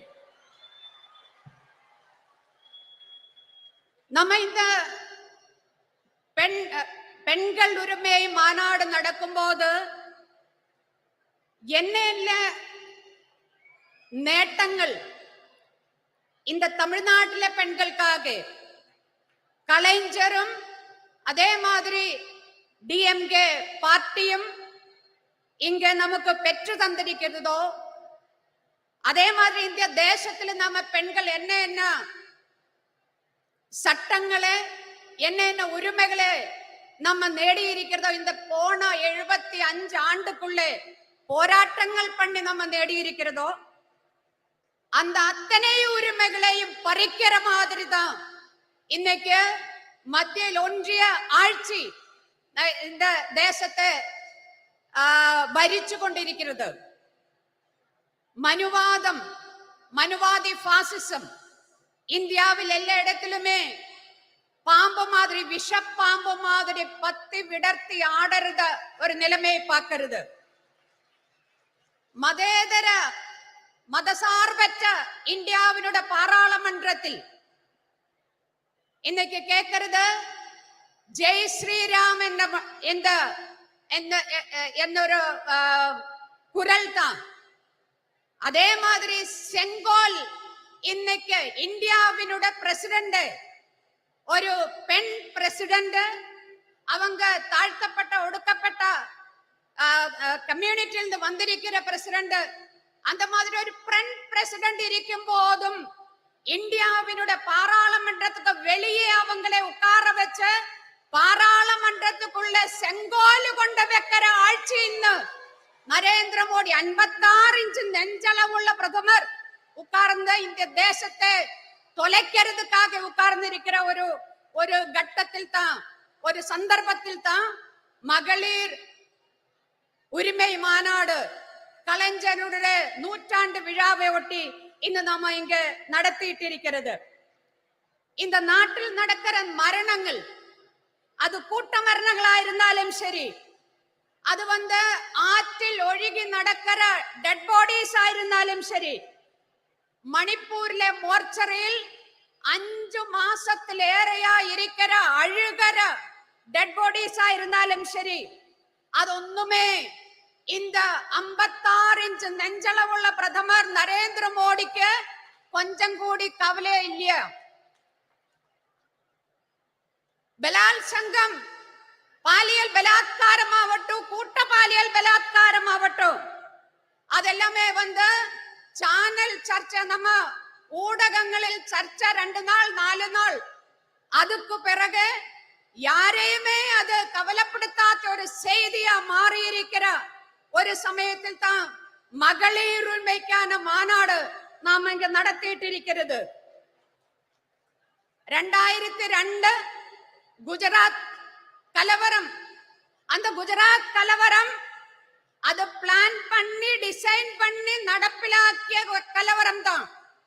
ஆனா இந்த 2023 நம்ம இந்த மகளிர் மாநாடு நடக்கும்போது, உரிமை மாநாடு நடக்கிற இந்த டைமில் எங்க வேணாலும் எப்ப வேணாலும் மரணம் நம்மளை தேடி வர ஒரு நிலைமை, எங்க வேணாலும் எப்ப வேணாலும் பெண்கள் பாலியல் பலாத்காரத்துக்கு ஆளாகிற ஒரு நிலைமை, அந்த மாதிரி ஒரு நிலைமையில் தான் இன்னைக்கு நாம இருக்கிறது. ட்ரெயினில் பயணம் செய்யும்போ அந்த ட்ரெயினில் பயனாளிகளை, பயணம் செய்யறவங்களே, அவங்களை காப்பாற்றுவதற்காக போலீஸ், ரயில்வே போலீஸ் இருக்கிறது. ஆனா அந்த ரயில்வே போலீஸ் பயனாளிகளை தோக்கெடுத்து துப்பாக்கி எடுத்து சுட்டு கொலை பண்ணற காட்சி நம்ம கண் முன்னாடி இருக்கிறது. அதே மாதிரி ஒரு ஸ்கூலில், பள்ளிக்கூடத்தில் ஒரு டீச்சர் உட்கார்ந்த மத்த ஒரு முஸ்லிம் ஸ்டூடெண்ட் நிக்க வச்சு மத்த ஸ்டூடெண்ட்ஸோட சொல்றது, நீங்க எல்லாரும் போய் அடிங்கோ அந்த குழந்தைன்னு சொல்லி குழந்தைகள் தயங்குறது. ஆனாலும் அவங்கள ஃபோர்ஸ் பண்ணி அந்த குழந்தைய அடிக்க வைக்கிறது. இதும் நம்ம கண் முன்னாடி பார்த்துட்டு இருக்கிறது. ஒரு சிறுமி 8 வயசான சிறுமி கூட்ட பாலியல் பலாத்காரത്തിന് ഇരയായി அங்கிருந்து தப்பிச்சோடி பல வாதிலும் தட்டி விളിக்கிறது, முட்டறது, என்னை காப்பாற்றுங்கோ. ஆருமே வாதில் துறக்காம அதை அப்படியே ஆட்டி ஓடிக்கிறது. இதும் நம்ம கண் முன்னாடி நடக்கிறது. இந்த மாதிரி ஒரு நிலைமையில் ஏன் இது நடக்காம இருக்குவே? 2014 ഇന്ത്യയില് ஒன்றியத்தில் பிஜேபி தலைமையிலான ஆட்சியா வந்ததிலிருந்து அதுக்கு முன்னாடியே பெண்களுக்கு எதிரான வன்கொடுமைகள் நடந்துட்டு இருந்தது. ஆனா 2014 இருந்து பார்த்தா அதனுடைய நம்பர் அது ரொம்ப அதிகமா போயிட்டு இருக்கிறது. நம்பர் அதிகமா போகிறது மட்டும் கிடையாது, அதனுடைய குரூரதா எவ்வளவு கொடூரமான விதத்தில் அந்த பெண்கள் அந்த மாதிரி பாலியல் பலாத்காரத்துக்கு ஆளாகிறது. இது மட்டுமல்ல, இந்த மாதிரி பாலியல் பலாத்காரத்துக்கு ஆளானா அது கேஸுக்கு போனா, கோர்ட்டுக்கு போனா அங்க குத்தவாளிக்கு தண்டனை கிடைக்கிறது ரொம்ப ரொம்ப கம்மி. 100 கேஸ் எடுத்தா அதுல 5 கேஸில் கூடி குத்தவாளியை தண்டிக்கிறது கிடையாது. அது மட்டுமா, ரொம்ப ரொம்ப இந்தியாவில் இருக்கிற பெண்கள் இன்னைக்கு போர் முகத்தில் நிற்கிற மாதிரி യുദ്ധ സമാനമായ ഒരു സാഹചര്യത്തിലൂടെ ഇന്ത്യയിലെ സ്ത്രീകൾ കടന്നു പോകുന്നു എന്ന് പറയുന്നതിന് പ്രധാനപ്പെട്ട 2 കാരണങ്ങൾ ഇരിക്കുന്നത്. ഒന്ന്, ഇന്ത്യയില് നിറയെ ചട്ടങ്ങൾ ഇരിക്കരുത്. പെൺകളെ കാപ്പാற்றுവதற்காக, பெண்களுடைய உரிமையை உறப்பு கொடுக்கிறதுக்காக, பெண்களை எல்லா விதமான கொடூரங்களிலும் காப்பாற்றுவதற்கான சட்டங்கள். அது எந்த சட்டமும் சும்மா ஏதாச்சும் இந்த நரேந்திர மோடி கொண்டு இங்க தந்தது கிடையாது. எங்களுக்கு எல்லாமே இந்தியாவிலே பெண்கள் போராடி அவங்களுடைய டெட் பாடி மேலே, அவங்களுடைய ரத்தத்தின் மேலே நின்னுதான் நிறைய சட்டங்கள் இந்தியாவினுடைய பாராளுமன்றம் பாஸ் ஆக்கியது. என்ன வருது இன்னைக்கு அந்த சட்டங்கள்? அங்கே குஜராத்தில் பில்கிஸ் பானு, என்ற பில்கிஸ் பானுவினை பற்றி நான் നിങ്ങളോടെല്ലാം சொல்ல வேண்டிய அவசியம் கிடையாது. பில்கிஸ் பானுவினை அவளுடைய குடும்பத்திலே மற்ற பெண்களை கூட்ட பாலியல் பலாத்காரம் பண்ணி அவங்களை கொலை பண்ணிய அந்த கொடும் குற்றவாளிகள் அவங்களில் ஜெயிலில் இருந்தது. இந்தியா 56 ഇഞ്ചുകാരൻ പ്രധാനമന്ത്രിയുടെ തലമയിൽ 75 ஆண்டு சுதந்திர தின விழா நம்ம செலிப்ரேட் பண்ணியிருக்கும் போது, இந்தியாவில ஜனங்கள் செலிப்ரேட் பண்ணியிருக்கும் போது, இந்தியாவினுடைய பிரதமர் நரேந்திர மோடி செங்கோட்டையில் இருந்து பேசிட்டு இருக்கும் போது, அதே நேரத்தில் குஜராத்தில் இருந்த அந்த கொடும் குற்றவாளிகளை, ஜெயிலில் இருந்த அந்த குற்றவாளிகளை அப்படியே ஜெயில் துறந்து விட, நீங்கள் எல்லாம் போயிடுங்கோ என்ன சொன்னது? சன்ஸ்காரி பிராமின், அவங்களெல்லாம் பயங்கரமான பிராமின்ஸ். பிராமணை ஜெயிலில் வச்சா கொடும் பாவம், அதனால அவங்களை விடுவிக்கிறேன் அப்படின்னு சொல்லி பில்கிஸ் பானுவினை, அவளுடைய குடும்பத்தை அழிச்ச, அந்த பெண்களை கற்பழிச்ச அந்த கொடும் குற்றவாளிகளை ஜெயில்னு ஃப்ரீயா விடுறது. அது என்ன அர்த்தம்? அதுக்கு அர்த்தம், அதனுடைய அர்த்தம் என்ன சொன்னா, இந்தியாவில் இருக்கிற அத்தனை சட்டங்களும் பெண்களுக்கான, பெண்களுடைய உரிமைக்கான அத்தனை சட்டங்களும் அதுக்கு எந்த அர்த்தமும் இல்லாத போகிறது. 2014 இருந்து ഞാൻ முடிக்கிறேன். 2014 இருந்த ഇന്ന് വരേക്കും RSSனால் നയിക്കപ്പെടുന്ന ഫാസിസ அரசாங்கம், மத்திய அரசாங்கம், ஒன்றிய அரசாங்கம் அது பெண்களை ஏமாற்றித்தான் இன்னைக்கு ஆட்சியில் அமர்ந்திருக்கிறது. என்ன சொன்னான்னு எனக்கு முன்னாடி இங்க பேசியது, பேட்டி பச்சாவோ பேட்டி படாவோ அதெல்லாம் நான் சொல்றது இல்ல. இப்ப என்ன, கடைசியில பெண்களுக்கு இடஒதுக்கீடு சட்டம் பாஸ் பண்ணி இருக்கிறது. இந்த பேப்பர்ல சக்கரை எழுதி வைக்கிறது, சக்கரை, அப்புறம் கட்டன் சாயை எடுத்து நான் குடிக்கிறது. அந்த கட்டன் சாயில விலைவாசினால சக்கரை கிடையாது. இன்னைக்கு சென்டர் அங்க இருந்தா சக்கரை கொடுக்கறது கிடையாது. இங்க தமிழ்நாட்டுல சக்கரை கொடுக்கறதா என்னன்னு தெரியல எனக்கு. ஆனா இந்த கட்டஞ்சாய் இப்படி பார்த்து, அல்ல சாரி, இந்த பேப்பர்ல சக்கரான்னு எழுதி இருக்கிறது இப்படி ஒரு முறை பார்த்து கட்டஞ்சாயா குடிச்சா மதுரிக்குமா, இனிப்பா இருக்குமா? அதே மாதிரிதான் ஏட்டிலே புக்கிலே பசு புல்லு தின்ன மாட்டே. மகளிருக்கு இடஒதுக்கீடு சட்டம்னு சொல்லி பாஸ் பண்ணி இது தெய்வம் ஆறு நரேந்திர மோடி. ஆனா இது எப்ப அமல்படுத்துவே? ஏதாச்சும் சொல்லி இருக்கிறதா? இன்னைக்கு அமல்படுத்ததா? நாளைக்கு அமல்படுத்துறதா? 2024 அமல்படுத்துறதா? எதுவுமே சொல்றது இல்ல. நரேந்திர மோடியோட வாழ்வில இது பார்க்க முடியுமா என்னன்னே சொல்றது இல்ல. பெண்களை ஏமாற்றி ஆட்சியில் அமர்ந்திருக்கிற நரேந்திர மோடி அரசாங்கத்தை ஒழிச்சு கட்டுறதுக்காக கலைஞரில் இருந்து இந்த நாட்டில் பெண்களுக்கான யாராரு என்ன உரிமைகள் வாங்கி தந்ததோ அத்தனை உரிமைகளையும் காப்பாற்றுவதற்காக இந்தியாவினுடைய அரசியல் சாசன சட்டத்தை, இந்தியாவினுடைய ஜனநாயகத்தை, இந்தியாவினுடைய மத சார்பன்மையை காப்பாற்றுவதற்காக நாம எல்லோரும் இப்படி எந்த ஜாதி எந்த மதம் என்று தெரியாம அது பார்க்காம நம்ம எல்லோரும் இப்படி அமர்ந்திருக்கிறது. அந்த மாதிரி நாளைக்கும் நமக்கு எல்லோருக்கும் சேர்ந்து அமர்ந்திருக்கிறதுக்காக, இந்தியை காப்பாற்றுவதற்காக, நம்மளை நாமே காப்பாற்றுவதற்காக இந்த மாநாடு நரேந்திர மோடி ஆட்சியினுடைய முற்றுப்புள்ளி வைக்கிறையா மாநாடா மாற வேண்டதா இருக்குன்னு சொல்லி விடைபெறுகிறேன். நன்றி, வணக்கம். இன்குலாப் சிந்தாபாத். சிறப்புரையாற்றியமைக்கு நன்றி அம்மா. தேர்ந்த அரசியல்வாதியும் ஒப்பற்ற போராளியுமான தேசியவாத காங்கிரஸ் கட்சியின் செயல் தலைவர், நாடாளுமன்ற உறுப்பினர் திருமிகு சுப்ரியா சூலே அவர்களை சிறப்புரையாற்ற அன்புடன் அழைக்கிறோம்.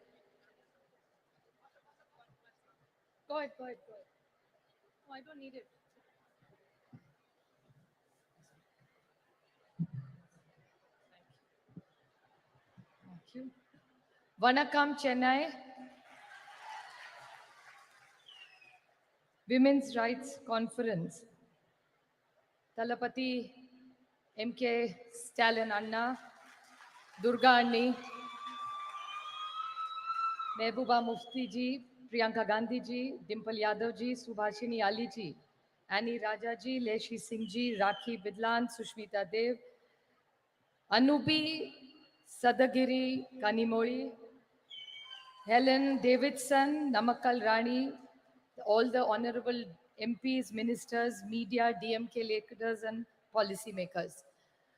I thank the DMK for hosting this most wonderful event today here.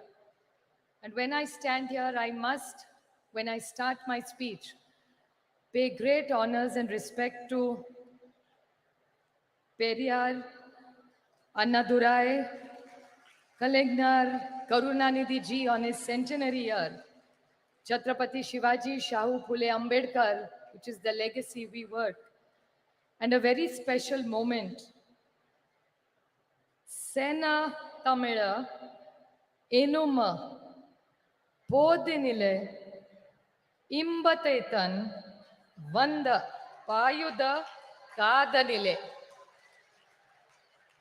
What I've been told this means is Tamil is a very sweet language. And it's like sweet honey when you get.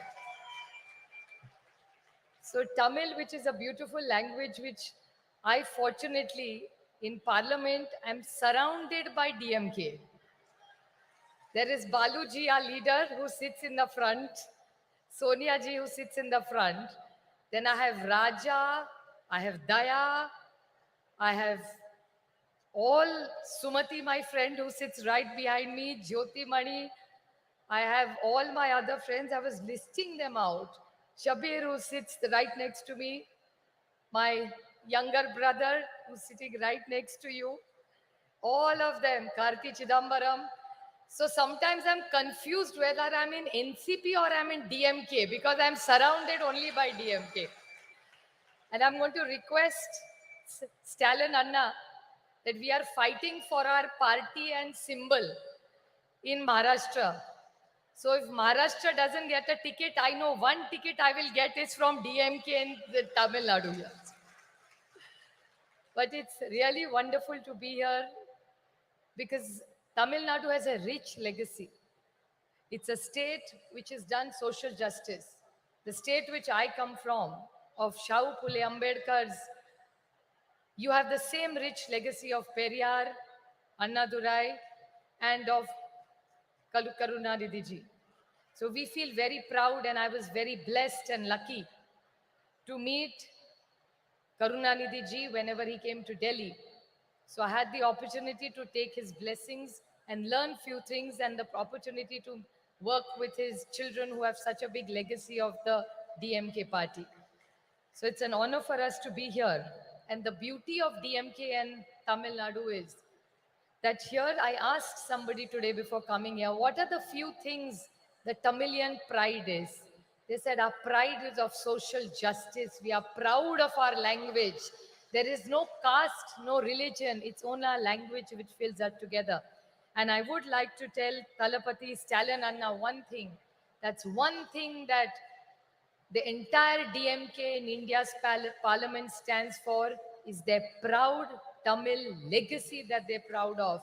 Whatever issues are raised, always Honorable Balaji is always leading, be it the MBBS exam, he's always first leading and fighting with the BJP. He's always fighting, no forcing Hindi on us. We are proud Tamilians, we like our language. Hindi is welcome, English is welcome, but you cannot take the Tamil away from the Tamilians. So I think it's a very proud community with a rich legacy. And there is one most big contribution which you all have done, which Kalingar has done, is they have not only taken Tamil language ahead, but even the technical words in schools used were started by Kalingar. So there are technical language. So you have really brought it down to the basics. So you all are really proud of your language. And it's so wonderful to see that there is no caste, no religion. It's only what unites Tamil Nadu is the love for their language. So the way you are proud Tamilians, I am a proud Maharashtrian who has a lot of pride. And right now, the way the invasion from Delhi, that I call Adrushya Shakti, means it's an invisible power of Delhi, which is attacking the cooperative federalism of this country. The way Tamil Nadu is fighting, so are we fighting in Maharashtra, and unitedly, Tamil Nadu and Maharashtra will make sure that nobody will go against our cooperative federalism and take away our rights from us. I would like to quote Kanimozhi ji has orchestrated this most beautiful evening and a special session for all of us. But she's lucky to have the complete great legacy since 1929 in Chengapolpet. There was Periyar who did the first women's conference of self-respect conference, which Periyar started and I think led this entire country. And I would like to compliment MKStalin Anna for this most wonderful thing which his father did. And I think it's wonderful that the son takes the legacy of the Samavat Puranam, which every woman who left together. And not did she just live together, the house is not in the husband's name, the house is in the woman and the wife's name. So I really compliment this for this wonderful work that they have done. And this conference is about a women. I don't look at myself as a woman MP. I'm a member of parliament. But I would definitely like to put something on record, which actually I would not like to call my friend Kanimozhi a victim. But this time when the speeches started about the women's reservation bill, Kanimozhi, which actually means sweet language, and she's exactly sweet language. So when Kanimozhi stood up to give her speech in parliament, she stood up and the bullies of the Bharatiya Janata Party who claim they want to wish women, before Kanimozhi started her speech, started heckling her. And I must say the entire DMK team with the entire NCP, we fought. They are 300, we are only 100. But I'm sure Sumati, Baluji, Daya, Raja, all of us who were there, Kadir, you were there, we all shot those 300 BJP men down. because we felt that Kanimozhi was fighting for the rights of every woman of the state. And she, in a most articulate way, put up the points of the DMK. So I really congratulate her for all the efforts that she has done. Well, Tamil Nadu and Maharashtra have a deep relationship. For me personally, Tamil Nadu is very, very special for the reason that my youngest sister Ashwini is married to a Tamilian boy and they live in here. Kartikeyan, my brother-in-law, is born in a place called Erode, and she's more Tamilian than most Tamilians. She has the most beautiful thali that she wears, and all the women in our family now started wearing thali because of my sister who is married in Chennai. So we have a deep connection of architecture, food, saris, textile, jewelry, music, dance. So I think the rich heritage of Tamil has come to Maharashtra, and we feel closer to Tamil Nadu because our daughter has been given here and she's so well treated by Tamilians. So I'm eternally grateful for Tamil Nadu to accept my Maharashtrian daughter here and teach her all the good things that the Tamilians and make her a richer and a nicer person being here. She was quite nice when she was with us, but she's become a better person after she's moved here. So we are eternally grateful to you for looking after my sister. And it's really interesting that how languages bring us together. There are two common things between Maharashtra and Tamil. You have la, you have la, and you have la. We have only la and you have la. It's like Malai is mountain, Palli is school, and Kanimozhi is sweet language. So it's la, la, and modi. So these are all interesting things that bring us all together. And we all who are on the dais today are committed to giving every woman her dignity. And that's why we are all here from various parts of the nation. We all work together. And the India project that has been started, we are committed to giving a fair and a just leadership and governance which India deserves.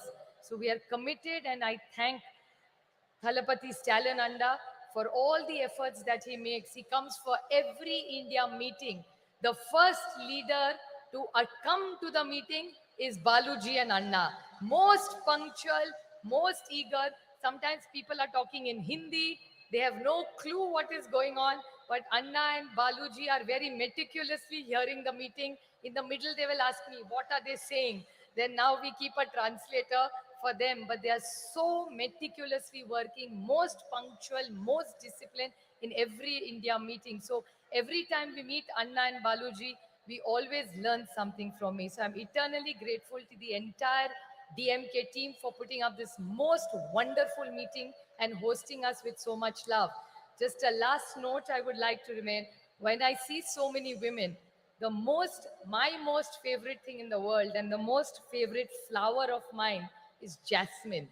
And the Mallipu is most beautiful, which is Mallipu is the best quality Mallipu you get is in Chennai. And every time I come to Chennai, I take 2 kilos of Mallipu for my mother. It's the most precious gift that I can give my mother. And while I was walking, when I came to meet Anni, I saw in the audience, I could smell this beautiful fragrance of happiness, joy, and celebration. The whole power of this positive energy of the women of Chennai. I'm eternally grateful for us to be here together to celebrate life, to celebrate freedom, to celebrate joy, to bring it, because I think women have a huge power behind, and it's not about genders. I think the great teamwork that we have done, and like Kanimozhi always says in Parliament, don't put us on a pedestal and glorify us as women. We are gender equal. We are as equal as the men. We don't want glorification. We only want equal rights, which we have deserved. And I think with the legacy of Periyar, Anna, and Kalingar, I think Tamil Nadu leads the way to all of us for a better India. Thank you very much. சிறப்புரைக்கு மனமார்ந்த நன்றி. அரை நூற்றாண்டிற்கு மேலான பொது வாழ்வில் ஒடுக்கப்பட்ட மக்களின் உரிமை குரலாய் ஒலித்துக் கொண்டிருக்கும் முன்னாள் நாடாளுமன்ற உறுப்பினராகவும் மார்க்சிஸ்ட் கம்யூனிஸ்ட் கட்சியின் இந்நாள் பொலிட் பீரோ உறுப்பினராகவும் திகழும் திருமிகு சுபாஷினி அலி அவர்களை சிறப்புரையாற்ற அன்புடன் அழைக்கிறோம்.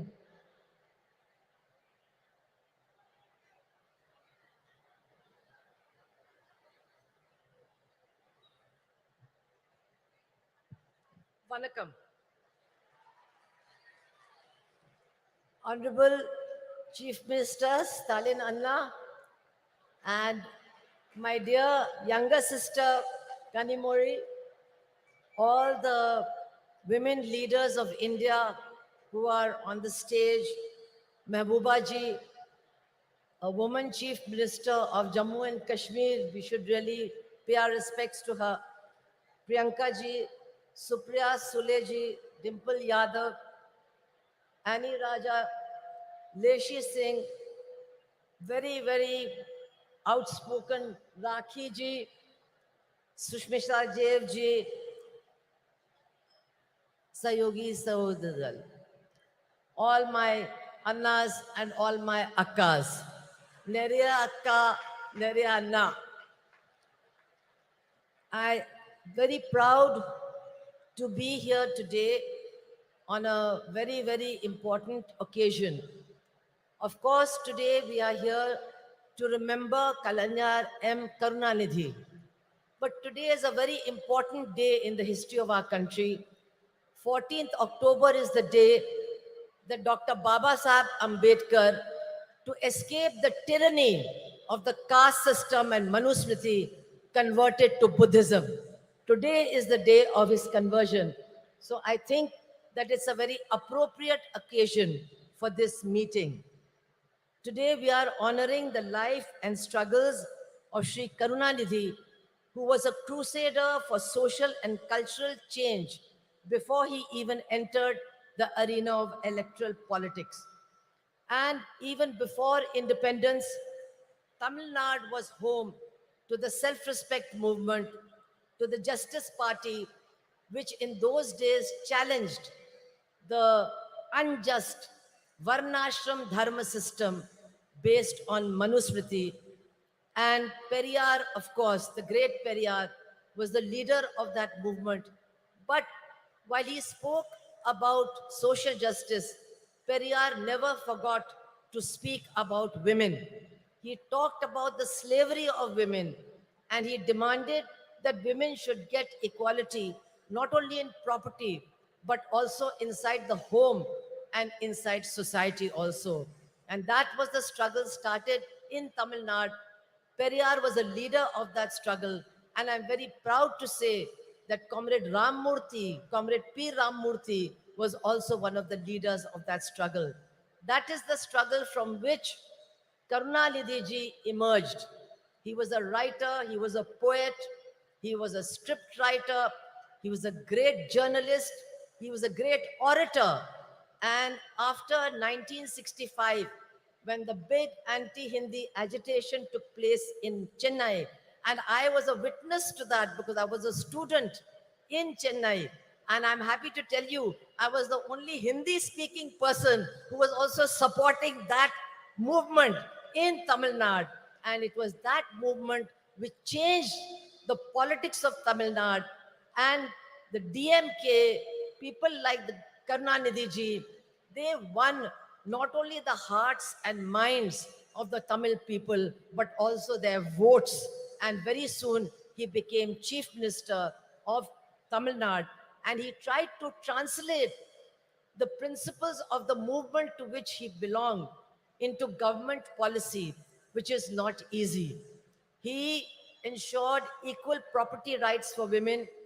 He gave women in Tamil Nadu access to education, to jobs, and also to nutrition. Women are the most hungry people in our country, and hungry people cannot function. Today, India is 111 on the hunger list of our country in the reign of Narendra Modi. But governments like Tamil Nadu, left government of Kerala have done a great service by trying to ensure that not a single woman and not a single child goes to sleep hungry. Their nutritional needs are taken care of. This is a great achievement. I would like to say that Karunanidhi ji, apart from the policies of his government, was always committed to social justice. He promoted self-respect marriages. He promoted rationalism, scientific thinking, and was constantly emphasizing that we must get rid of superstition and adopt scientific thinking. So many achievements are there. But I would like to say that we have to remember that social justice, gender justice, and economic justice are all intertwined with each other. One cannot be weakened if another one is promoted. All these battles have to be fought together, and only then will we be able to change our society. We have not yet succeeded in doing that. And today, actually, what we are witnessing is an onslaught by the Manuvadi forces against the struggle for progress, the struggle for justice, and the struggle for equality. We must understand who these people are who are ruling the country. Their mentors are the RSS, who in 1949 declared, we do not accept this constitution of Dr. Baba Sahib Ambedkar. The RSS declared that and said, we want to create a society based on Varnashram Dharma, based on Manusmriti. We will have a society based on that. And my dear sisters and brothers, for the last 9 years, that is what they have been doing. They have been trying to destroy the constitution, and they have been trying to replace it with Manuvadi laws and Manuvadi implementation of laws. And it is women who have suffered the most. It is women who are facing the worst kind of terror and oppression, especially in BJP-ruled states. What is happening there, I cannot even describe to you. In Uttar Pradesh alone, in 8 months, there have been 2,000 rapes and 2,000 murders. This is a record in India, in the biggest state ruled by the BJP. And they are trying to change many things they have done. But a very dangerous thing that they're doing is they are trying to introduce a Manuvadi system of delivery of justice. What they are doing is that now the punishment will depend on the religion and the caste of the criminal and the religion and the caste of the victim. So that is why we see that on Independence Day, 15th of August, Narendra Modi's state of Gujarat releases mass murderers and mass rapists who have destroyed Balkis Banu's family, who killed her 2 children and raped her mother, raped her sister-in-law, and killed the male members of her family. They were released on the 15th of August last year. We have seen that in Hathras in Uttar Pradesh, a Dalit girl who was gang raped, she was said to be a liar. The chief minister said she was a liar. When she died, her body was taken away by the police and burnt in the middle of the night.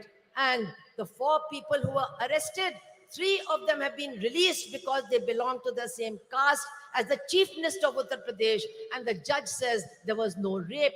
We are seeing that a wrestler, the chief of the wrestling federation, who has been accused by the Delhi police of being a continuous sexual offender, he is sitting in that new building of parliament, and the BJP party, the government, is not ready to take any action against him in spite of the struggle of the women wrestlers. We are seeing that after what happened in Manipur, which we have never seen in our country, that women were handed over by the police to a mob. They were stripped, they were gang raped, and our chief minister of Manipur and the prime minister of India, who are running a double engine government, they did not have one word to say about the women and their suffering. And now after 5 months, those women are still crying for justice. Nobody is there to listen to them. This is what is happening in our country as far as women are concerned. And now, to try and get the women's votes, what does the BJP do? They pass the Women's Reservation Bill. It is now an act. But how do they pass it? Just like they give free gas cylinders. They give you 3 free gas cylinders and then they say, now you go and buy one for 1,200 rupees. This is how they implement their policies. So, Women's Reservation Act has come, but when will it be implemented? Nobody knows. Theriyada, aarukku theriyada. Nobody knows. When is this Women's Reservation Act going to come? 24? Illa. 29? Illa. After that, no. I want to tell you, brothers and sisters of Tamil Nadu, to get the Women's Reservation Act implemented, you have to throw out this BJP government, otherwise it will never be implemented. And now, I want to say in the end, that change is coming. There is no doubt about it, change is coming. We can feel the winds of change. And once again, not the BJP agenda, but the agenda of social justice, economic justice, gender justice, they are emerging to occupy center stage in this battle against the BJP. And here, the alternative policies of the left front government in Kerala, the strong Dravidian movement of Tamil Nadu, they are giving strength and inspiration to this movement so that we can all combine and defeat the BJP. I would only like to appeal to all my women sisters over here, all the women over here, that yes, we are struggling for social justice, but we must remember, we must insist that social justice is not complete without gender justice, without justice for women. Social justice cannot be complete without economic justice, without justice for the poor and for the exploited workers and peasants of this country. The whole battle has to be fought together. Only then can we change the face of India. And definitely, Karunanidhi ji's memories will inspire us in this struggle. I want to end by saying, many of you remember that Karunanidhi ji was not only a poet and an administrator, he was also a great journalist. How can you forget his fiery articles in Murasoli, which created a storm in the state of Tamil Nadu? He was a great journalist. If he had been alive today, he would be very sad. He would be very sad to see that India is going to the bottom as far as press freedom is concerned. He would have been sad, but he would have been leading the struggle against what is happening to journalists and journalism in our country. He would have led the... I think Sonia ji has come. We can all welcome her and then I'll complete.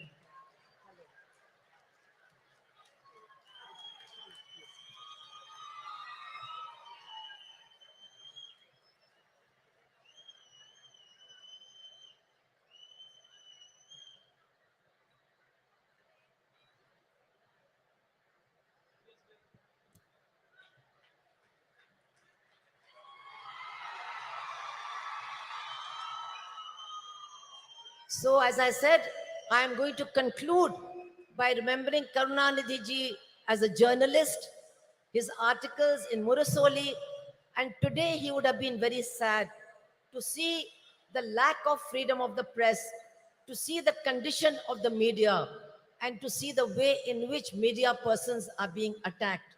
But I'm sure that if he was alive today, Karunanidhi ji would be leading the battle for those of our journalists who have been killed, who have been wounded, and for our friends of NewsClick who are being arrested on completely false charges. Karunanidhi ji would have been leading this battle. And so I would like to end by saying that in our struggles for a different future, for a future of equality and social justice and gender justice, we are certainly getting inspiration from Karunanidhi ji. His memory is inspiring us to struggle, and his memory will inspire us to win. Thank you all very much. Inqilab Zindabad. Thank you ma'am. மகளிர் உரிமை மாநாட்டிற்கு வருகை தந்துள்ள காங்கிரஸ் மூத்த தலைவர் திருமிகு அன்னை சோனியா காந்தி அவர்களை வருக வருக என உங்களின் பலத்த கரகோஷங்களுடன் மீண்டும் ஒரு முறை அன்புடன் வரவேற்கிறோம்.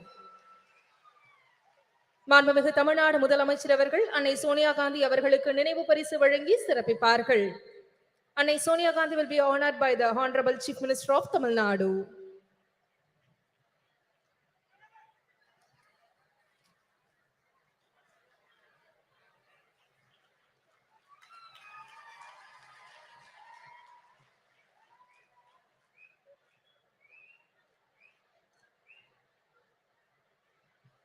திராவிட இயக்க பாதையில் விளிம்பு நிலை மக்களுக்காக சமரசமின்றி பணியாற்றி வரும் திராவிட முன்னேற்ற கழகத்தின் துணை பொதுச் செயலாளர் நாடாளுமன்ற உறுப்பினர் திருமிகு கனிமொழி கருணாநிதி அவர்களை உரையாற்ற அன்புடன் அழைக்கிறோம்.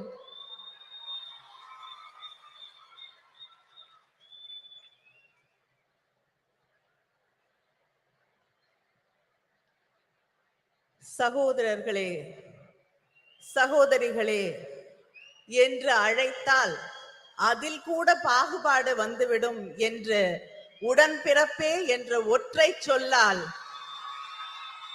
அந்த மந்திர சொல்லால் நம்மையெல்லாம் கட்டி போட்டு வைத்திருந்த தலைவர் கலைஞர் அவர்களுடைய நூற்றாண்டிலே தேசிய அளவிலான மகளிர் உரிமை மாநாட்டை நடத்தும் வாய்ப்பினை எனக்கும் மகளிர் அணி அவர்களுக்கும் அளித்து அது வெற்றி பெறுவதற்கு முழு முதல் காரணமாக இருக்கக்கூடிய நம்முடைய முதலமைச்சர் கழகத்தின் தலைவர் அண்ணன் தளபதி அவர்களே, a leader who stands with the oppressed, the downtrodden, marginalized, a beacon of strength and dignity and hope, Madam Sonia Gandhi. தலைவர் கலைஞர் அவர்கள் தியாக திருவிளக்கு என்று அன்போடு அழைத்த அன்னை அம்மையார் சோனியா காந்தி அவர்களே, இந்த நிகழ்ச்சி வெற்றி பெறுவதற்கான வாழ்த்துக்களோடு அமர்ந்திருக்கக்கூடிய கழகத்தின் பொதுச் செயலாளர் அவர்களே, பொருளாளர் அவர்களே, கூட்டணி இயக்கங்களை சார்ந்த தலைவர்களே, ஜம்மு காஷ்மீருடைய முன்னாள் முதலமைச்சர் மரியாதைக்கும் அன்பிற்கும் உரிய அம்மையார் மெஹபூபா முஃப்தி அவர்களே, முதலாக தமிழ்நாட்டு மேடையிலே தமிழ் மக்களோடு உரையாட வந்திருக்கக்கூடிய அடித்து தட்டு மக்களுடைய தோழி பிரியங்கா காந்தி அவர்களே,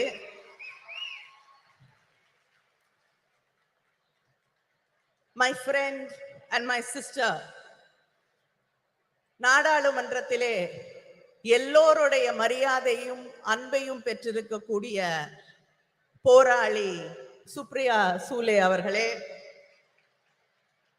சமூக மாற்றம், பொருளாதார நீதி இவற்றுக்காக தன் வாழ்நாளெல்லாம் சுழன்று பணியாற்றக்கூடிய தோழியர் சுபாஷினி அலி அவர்களே, தோழியர் ஆனி ராஜா அவர்களே, சமூக நீதிக்காக தன் வாழ்நாளெல்லாம் பாடுபட்ட முலாயம் சிங் அவர்களுடைய குடும்பத்தை சேர்ந்த டிம்பிள் யாதவ் அவர்களே, சாதிவாரி கணக்கெடுப்பில் புரட்சி செய்திருக்கக்கூடிய முதலமைச்சர் நிதிஷ்குமார் அவர்களின் கட்சியின் அமைச்சர் லேஷி சிங் அவர்களே, டெல்லி சட்டமன்றத்தின் துணை சபாநாயகர் ராக்கி பிட்லன் அவர்களே, திரிணாமுல் காங்கிரஸில் இருந்து வந்து ஆணித்தரமாக அழுத்தமாக உரையாற்றி அமர்ந்திருக்கக்கூடிய சுஷ்மிதா தேவ் அவர்களே, மகளிர் அணியுடைய செயலாளர் ஹெலன் டேவிட்சன் அவர்களே, தொண்டரணியின் செயலாளர் நாமக்கல் ராணி அவர்களே,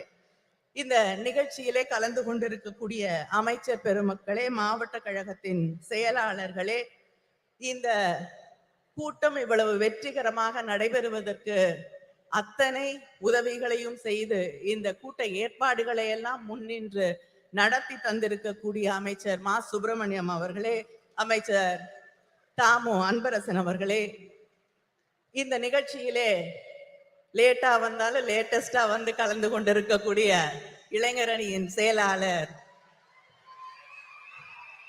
உதயநிதி அவர்களே, அவர் உள்ளிட்ட அணி செயலாளர்களே, நாடாளுமன்ற உறுப்பினர்களே, சட்டமன்ற உறுப்பினர்களே, திராவிட முன்னேற்ற கழகத்தின் முன்னணி செயல் வீரர்களே, உங்கள் அத்தனை பேருக்கும் என்னுடைய நன்றியை வணக்கத்தை தெரிவித்துக் கொள்கிறேன். ஒரு மெழுகுவர்த்தியை ஏற்றினால் 1000 விளக்குகளை ஏற்ற முடியும். அறிவொளி பெற்ற ஒரு பெண்ணாலும் அத்தகைய ஒளியை உருவாக்க முடியும் என்று சொன்னவர் தலைவர் கலைஞர் அவர்கள். அப்படி அறிவொளி பெற்ற தீபங்களாக இந்த நிகழ்ச்சியிலே கலந்து கொண்டிருக்கக்கூடிய எங்கள் மகளிர் அணியின் சகோதரிகள் அத்தனை பேருக்கும் என்னுடைய வாழ்த்தை, வரவேற்பை, நன்றியை தெரிவித்துக் கொள்கிறேன். மகளிர் மாநாடுகள் என்பது, மகளிர் உரிமை மாநாடுகள் என்பது நம்முடைய திராவிட இயக்கத்திலே 100 ஆண்டு வரலாற்றை கொண்டிருக்கக்கூடிய ஒன்று. தந்தை பெரியார் அவர்கள் நடத்திய மாநாட்டிலே கண்ட கனவுகள் தான் தலைவர் கலைஞரின் ஆட்சி காலத்திலே பெண்களின் கல்வியாக, பொருளாதார முன்னேற்றமாக, வேலை வாய்ப்பாக, அரசு பணிகளிலே வாய்ப்புகளாக மாறி பெண்களுடைய வாழ்க்கையையே மாற்றி காட்டி இருக்கக்கூடிய சாதனைகளாக மிளிர்ந்தது. அதுபோல இந்த சமூகத்திலே பேசக்கூடியவர்கள் எல்லோரும் ஒன்றை குறிப்பிட்டு சொல்லுவார்கள், ஒரு பெண்ணுக்கு ஆண் தான் பாதுகாப்பு. சொல்லுவாங்களா இல்லையா? பெண்களுக்கு ஆண் இருந்தாதான் பாதுகாப்பு என்று. ஆனால் இந்தியாவிலே முதல் முறையாக காவல்துறையிலே பெண்களுக்கு வாய்ப்பளித்து ஆணுக்கும் பெண்ணால் பாதுகாப்பு அளிக்க முடியும் என்பதை நிரூபித்து காட்டிய தலைவர் நம்முடைய தலைவர் கலைஞர் அவர்கள். நம்முடைய தலைவர் கலைஞர் அவர்களின் ஆட்சியின் நீட்சியாக இன்று நம்முடைய அண்ணன் தளபதி அவர்களுடைய அரசு தொடர்ந்து பெண்களுக்கான வாய்ப்புகளை, பெண்களை பேணி காக்கக்கூடிய ஒரு ஆட்சியாக இன்று மிளிர்ந்து கொண்டிருக்கிறது. ஆட்சி பொறுப்பேற்றுக் கொண்ட அதே நாளிலே பெண்களுக்கான இலவச பயணம், பேருந்து பயணத்தை விடியல் பயணமாக அறிவித்து யாரும் பெண் வீட்டை விட்டு வெளியில போக கூடாதுன்னு சொல்ல முடியாத ஒரு நிலையை உருவாக்கி காட்டியவர் நம்முடைய முதலமைச்சர் அவர்கள். அதே போல கல்விக்காக பெண் படிக்க வேண்டும் என்ற ஒரு கனவோடு இருக்கக்கூடிய பெண்ணின் கனவை எதுவுமே சிதைத்து விடக் கூடாது என்பதற்காக நீ எவ்வளவு படித்தாலும் உன்னோடு ஒரு அண்ணனாக, தந்தையாக நான் நிற்கிறேன் என்று அவள் படித்து முடிக்கும் வரை 1000 ரூபாய் வழங்கக்கூடிய ஆட்சி திராவிட முன்னேற்ற கழக ஆட்சி, நம்முடைய அண்ணன் தளபதி அவர்களுடைய ஆட்சி. அதே போல வீட்டிலே இருக்கக்கூடிய சகோதரிகளை பத்தி யாராவது கேட்டா, வீட்டுல என்ன பண்றாங்கன்னு கேட்டா சொல்லுவாங்க சும்மா இருக்காங்கன்னு. யாராவது சும்மா இருக்கீங்களா? இல்ல. எல்லாரும் எழுந்துக்கிறதுக்கு முன்னாடி எழுந்து அந்த வேலையெல்லாம் நான் சொல்லி முடிச்சேன்னா 10 நிமிஷம் ஆயிரும். பெருக்கி, சமைச்சு, துணி துவைச்சு என்று ஓடிக்கொண்டே இருந்து எல்லோரும் தூங்கிய பிறகு உறங்க செல்லக்கூடிய உழைப்பின் சிகரங்களாக இருக்கக்கூடிய உங்களுக்காக உங்கள் உழைப்பை நான் மதிக்கிறேன், நான் ஏற்றுக்கொள்கிறேன், கொண்டாடுகிறேன் என்று சொல்லக்கூடிய வகையிலே கலைஞர் உரிமை தொகை, உதவித்தொகை இல்லை என்று சொல்லி உரிமை தொகை என்று சொன்னவர் நம்முடைய முதலமைச்சர் அண்ணன் தளபதி அவர்கள். இதுதான் திராவிட மாடல் ஆட்சி. இந்த ஆட்சியிலே தான் இங்கே வந்திருக்கக்கூடிய சகோதரிகளிலே தமிழ்நாட்டிலே 11 பெண் மேயர்கள் இருக்கிறார்கள். இங்க இருக்காங்க 11 பெண் மேயர்கள் இருக்கக்கூடிய மாநிலம் தமிழ்நாடு. இப்படிப்பட்ட வாய்ப்புகளை எல்லாம் உருவாக்கி தந்து கொண்டிருக்கக்கூடியவர்கள் நாம். ஆனால் ஒன்றிய அரசாங்கத்திலே நம்முடைய பிரதமர் இருக்கிறார். நாரி சக்தி, பெண் சக்தி என்று சொல்லி பெருமையாக பேசுவார். அவருடைய உரையாடல்கள் எல்லாம் பெண் சக்தியை, நாரி சக்தியை நாங்கள் கொண்டாடுகிறோம் என்று பொய் புரட்டுகளை எல்லாம் சொல்லிக் கொண்டிருப்பார்கள். இங்கே பேசியவர்கள் எல்லாம் குறிப்பிட்டு சொன்னது போல ஒரு மகளிருக்கான மசோதாவை கொண்டு வந்தார்கள். யூபிஏ ஆட்சியிலே 2010 அம்மையார் சோனியா காந்தி அவர்கள் வலியுறுத்தலிலே நம்முடைய ஆதரவோடு மகளிர் மசோதா நிறைவேற்றப்பட்டது ராஜ்யசபாவில். அதுக்கு எந்த கண்டிஷனும் கிடையாது. இதெல்லாம் இருந்தாதான் அதை நடைமுறைக்கு கொண்டு வருவோம் என்ற நிலை இல்லை. ஆனால் பிஜேபி மார்த்தட்டி கொள்கிறார்களே, நாங்க மகளிர் மசோதாவை கொண்டு வந்து விட்டோம் என்று. அந்த மகளிர் மசோதா இப்ப இல்ல, 10 ஆண்டுகள், 20 ஆண்டுகள், 50 ஆண்டுகள் ஆனால் கூட அந்த மகளிர் மசோதா நடைமுறைக்கு வர முடியாத ஒரு மசோதாவை அவர்கள் கொண்டு வந்து தேர்தலுக்காக பெண்களை ஏமாற்ற துடித்துக் கொண்டிருக்கிறார்கள். இந்த ஆட்சியில, ஒன்றியத்திலே இருக்கக்கூடிய பிஜேபி ஆட்சியிலே எந்த பெண்ணுக்காவது பாதுகாப்பு இருக்கிறதா என்று நீங்கள் சிந்தித்து பார்க்க வேண்டும். மணிப்பூர் பற்றி எரிந்து கொண்டிருக்கிறது.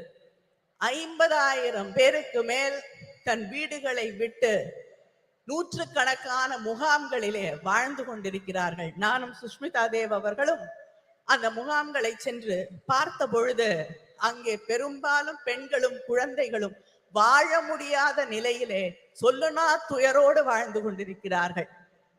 அவர்கள் இன்று வரை மாதக்கணக்கிற்கு பிறகும் இன்றும் வீட்டிற்கு போக முடியாத நிலை. இதே பிஜேபி குஜராத்திலே செய்த அட்டூழியங்களை, அநியாயங்களை, பெண்கள் எந்த அளவிற்கு பாதிக்கப்பட்டார்கள் என்பதை நாம் இன்று வரை மறந்து விட முடியாது. மத கலவரங்கள், காழ்ப்புணர்வு அரசியல், வெறுப்பு அரசியல் என்று வரும் பொழுது மிகப்பெரிய அளவிலே பாதிக்கப்படுவது பெண்கள் தான் என்பதை இங்கே இருக்கக்கூடிய சகோதரிகள் உணர்ந்து கொள்ள வேண்டும். மணிப்பூரிலே இந்த நிலை.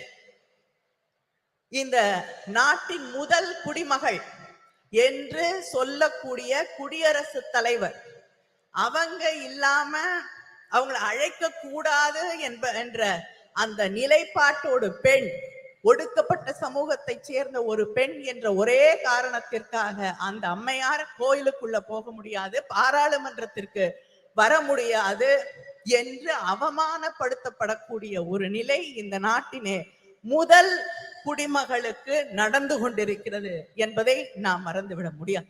அதே போல பக்கத்திலே பாண்டிச்சேரியில பிஜேபி கூட்டணியிலே இருக்கக்கூடிய ஒரு அரசாங்கத்திலே ஒரு அமைச்சர், பெண் அமைச்சர் ராஜினாமா கடிதம் கொடுக்க வேண்டிய நிலைக்கு தள்ளப்பட்டிருக்கிறார். அந்த ராஜினாமா கடிதத்திலே அவர் குறிப்பிட்டு சொல்லுகிறார், நான் ஒரு பெண், ஒரு தலித் என்பதால் இன்று இந்த நிலைக்கு ஆளாக்கப்பட்டிருக்கிறேன், ராஜினாமா செய்ய வற்புறுத்தப்பட்டிருக்கிறேன், எனக்கு வேறு வழி இல்லை என்று ஒரு அமைச்சர் சொல்லக்கூடிய நிலை. அதே போல டெல்லியிலே விளையாட்டு வீராங்கனைகள் தங்களுடைய நியாயத்திற்காக மாதக்கணக்கிலே போராடினார்கள். இந்த ஆட்சியிலே அவர்களுக்கு நியாயம் கிடைத்ததா? இல்லை. இப்படி யாருக்குமே, அது குடியரசுத் தலைவராக இருக்கட்டும், வீராங்கனைகளாக இருக்கட்டும், அமைச்சர்களாக இருக்கட்டும், சாதாரண சாமானிய வீட்டு பெண்களாக இருக்கட்டும், யாருக்குமே பாதுகாப்பில்லை, நியாயம் இல்லை என்று இருக்கக்கூடிய ஒரு நிலையைத்தான் மத்தியிலே, ஒன்றியத்திலே இருக்கக்கூடிய பிஜேபி ஆட்சி உருவாக்கி தந்திருக்கிறது. இந்த நிலை இந்த நாட்டிலே நீடிக்க வேண்டுமா? நீடித்தால் பெண்களுக்கு பாதுகாப்பு இருக்கிறதா என்பதை நீங்கள் சிந்தித்து பார்க்க வேண்டும். வேலை வாய்ப்பு, நம்முடைய ஆட்சி தமிழ்நாட்டிலே இன்னைக்கு இந்தியாவிலே அதிகமாக பெண்கள் வேலைக்கு போகக்கூடிய, பெண்கள் இருக்கக்கூடிய 43% பெண்கள் வேலைக்கு போகக்கூடிய வாய்ப்பை பெற்றிருக்கக்கூடிய மாநிலமாக நாம் பெருமையாக பேசக்கூடிய நிலை இருக்கிறது. ஆனால் இந்த நாட்டிலே பிஜேபி ஆட்சியில முதல்ல 2016-17 15% பெண்கள் வேலைக்கு போகக்கூடிய வாய்ப்பு இருந்தது. ஆனால் இன்று அது 8% இந்த பிஜேபி ஆட்சியிலே அது குறைந்திருக்கிறது. கல்வி இல்லை, எதிர்காலம் இல்லை, பாதுகாப்பு இல்லை என்ற நிலையைத்தான் இவர்கள் இந்த நாட்டிலே இருக்கக்கூடிய பெண்களுக்காக உருவாக்கி தந்திருக்கிறார்கள் என்பதை நாம் புரிந்து கொள்ள வேண்டும். சரிசமமாக தேர்தல் களத்திலே வாக்களிக்க கூடியவர்களாக பெண்கள் இருக்கிறார்கள். 50% வாக்குகள் பெண்களிடம் இருந்து வருகிறது. ஆனா அங்க இருக்கக்கூடிய பாலிசி டிசிஷன் எதிலும் பெண்களுடைய கருத்துக்கள் கேட்கப்படுவதில்லை. பெண்களுக்கு இடம் இல்லை, பெண்கள் ஒதுக்கப்படுகிறார்கள் என்ற அந்த நிலைதான் நீடித்துக் கொண்டிருக்கிறது. நாங்கள் யாசகம் கேட்கவில்லை, எங்கள் உரிமைகளுக்காக போராடுகிறோம் என்று இந்த நாட்டிலே இருக்கக்கூடிய பெண்கள் நிமிர்ந்து நின்று போராட வேண்டிய அந்த கட்டத்திலே நாம் நின்று கொண்டிருக்கிறோம் என்பதை மறந்துவிடக் கூடாது. Politics should be determined, defined, and decided with opinions, concerns, and aspirations of women. Without that, there should be no politics, no policy making, and no governance without listening to what we want to say. Let us come together, let us rewrite history and make sure there is justice. Justice just not for the women of this country, but justice for everybody, every human being in this country. Thank you.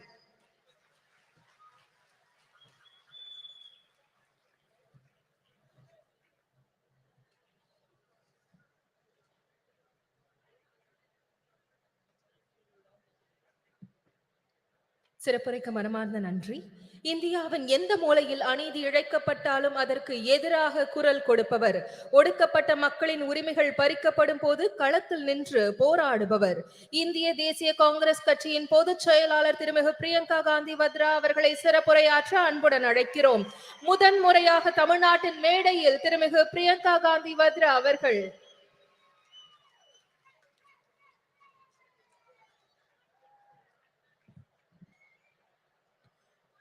through MKStalin ji,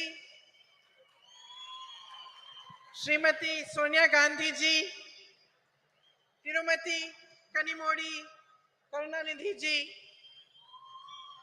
Srimati Mehbooba Mufti ji, Srimati Subhasini Ali ji, Srimati Supriya Sule ji, Srimati Lesi Singh ji, Srimati Ani Raja ji, Srimati Rakhi Bidlan ji, Srimati Dimple Yadav ji, Sushmita Dev ji. It is an honor for me to be here today to commemorate the 100th birthday of Thiru K. Karunanidhi and share the stage on this special meeting for women with all of you. 32 years ago, on the darkest night of my life, I first set foot on this land of Tamil Nadu. I was here to collect my father's shattered body. I was 19 years old and my mother was just a few years younger than I am today. As the door of the plane opened, the night grabbed us and drew us in. But I was not afraid of it, because the worst thing I could have imagined had already happened. A few hours earlier, my father had been killed. I had walked towards my mother that night, knowing that the words I was to speak would break her heart. Yet I spoke them, and I watched as the light of happiness was extinguished from her eyes forever. We walked down the stairs of the plane onto the tarmac of Minambakam Airport Terminal, shocked and alone.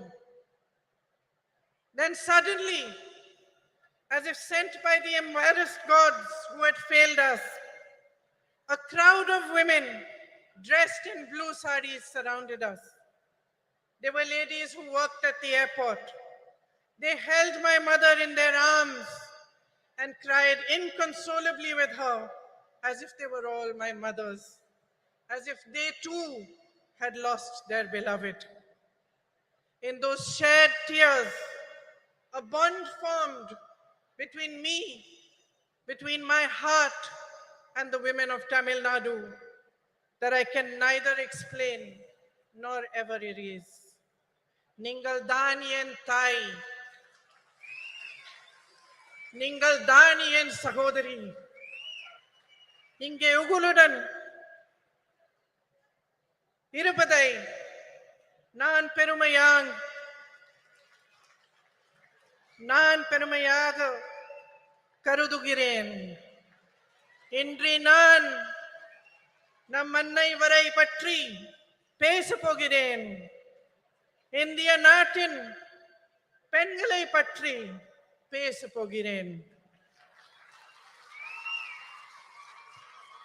I am here to remind you that we are the strength of this proud and beautiful nation, which is our motherland.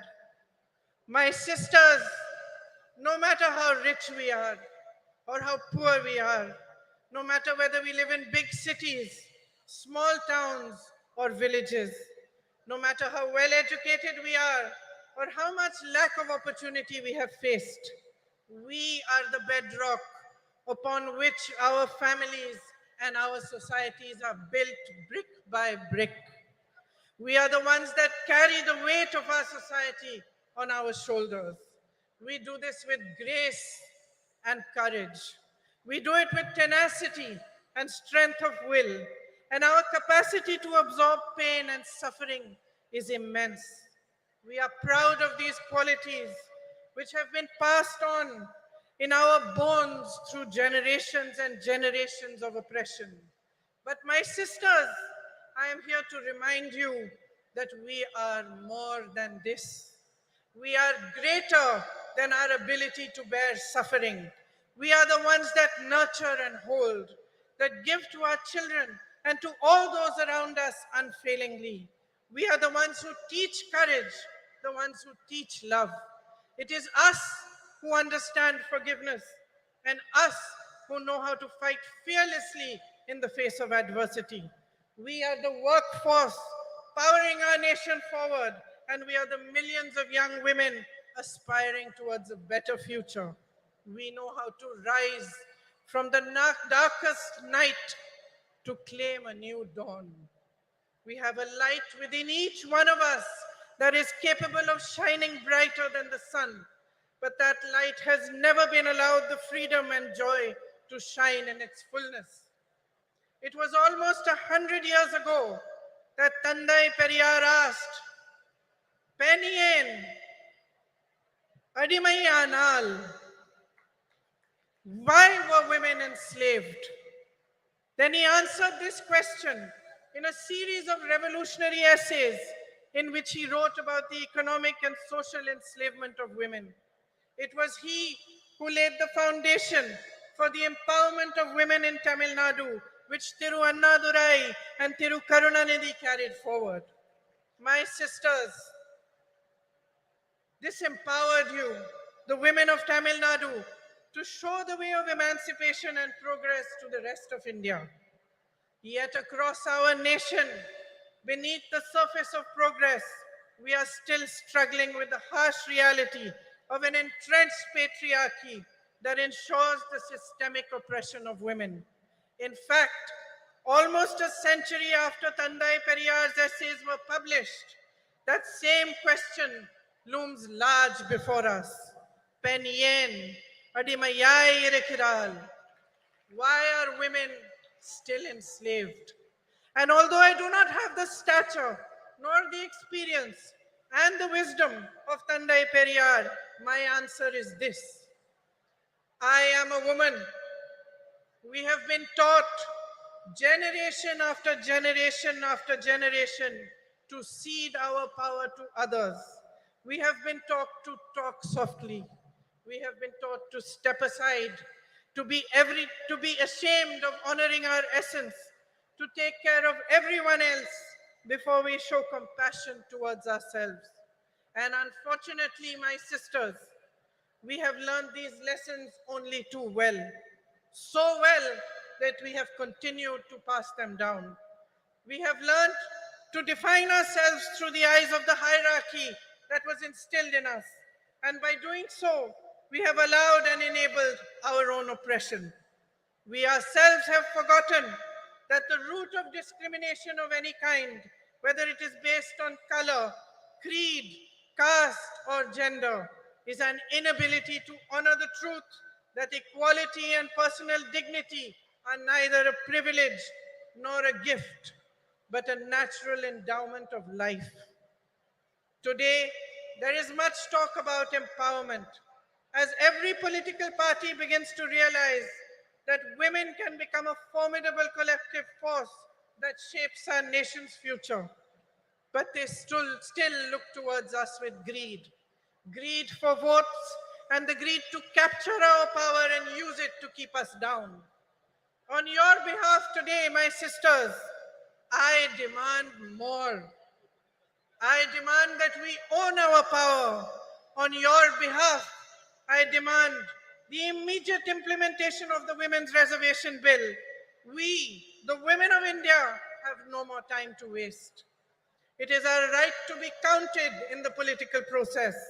I demand that our worth is valued and respected as a political instrument for our own empowerment. I demand that we put an end to the glorification of our tolerance for injustices which are committed against us day after day after day. I demand the rejection of any system, societal, religious, or political, which thrives on our oppression and forces us to collude with it. Every woman holds the right to express and embody her own power, and she should be free to exercise it. You are the essence of humanity. Each one of you, standing exactly where you are today, have the power to change your lives, but only if you deeply understand the unbridled potential of your sisterhood. Only if you see in each other the great value of coming together, of helping and holding each other, and rising in solidarity with one another. My sisters, nothing can hold back the power of women when we stand as one. We are half the population of this country, half, no less. It is for us to set the barriers of caste, religion, state, language, and society aside. It is for us to recognize ourselves first and foremost as sisters who can unify into an unstoppable momentum for change. Today, as we stand here to commemorate Thirukarunanidhi, a leader who understood the power of women, let us awaken to a new dawn. Let us create our own destiny. Thank you. Jai Hind.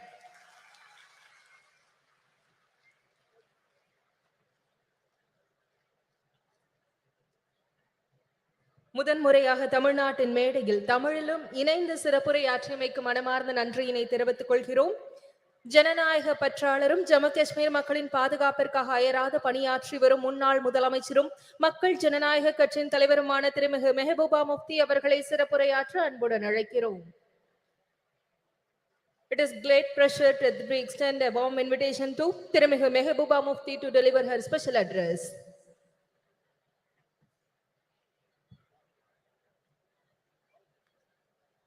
Respected Sonia Gandhi ji, Dalapati MKStalin, Honorable Chief Minister of Tamil Nadu,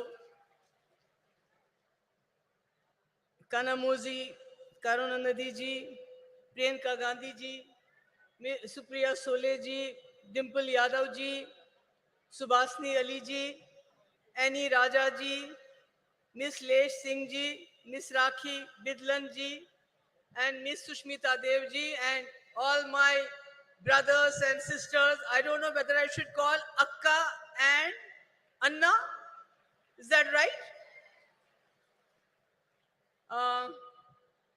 This is for the first time I am making a speech by reading a script, because since I don't know Tamil, you don't know Urdu, so I'll try to be do my best.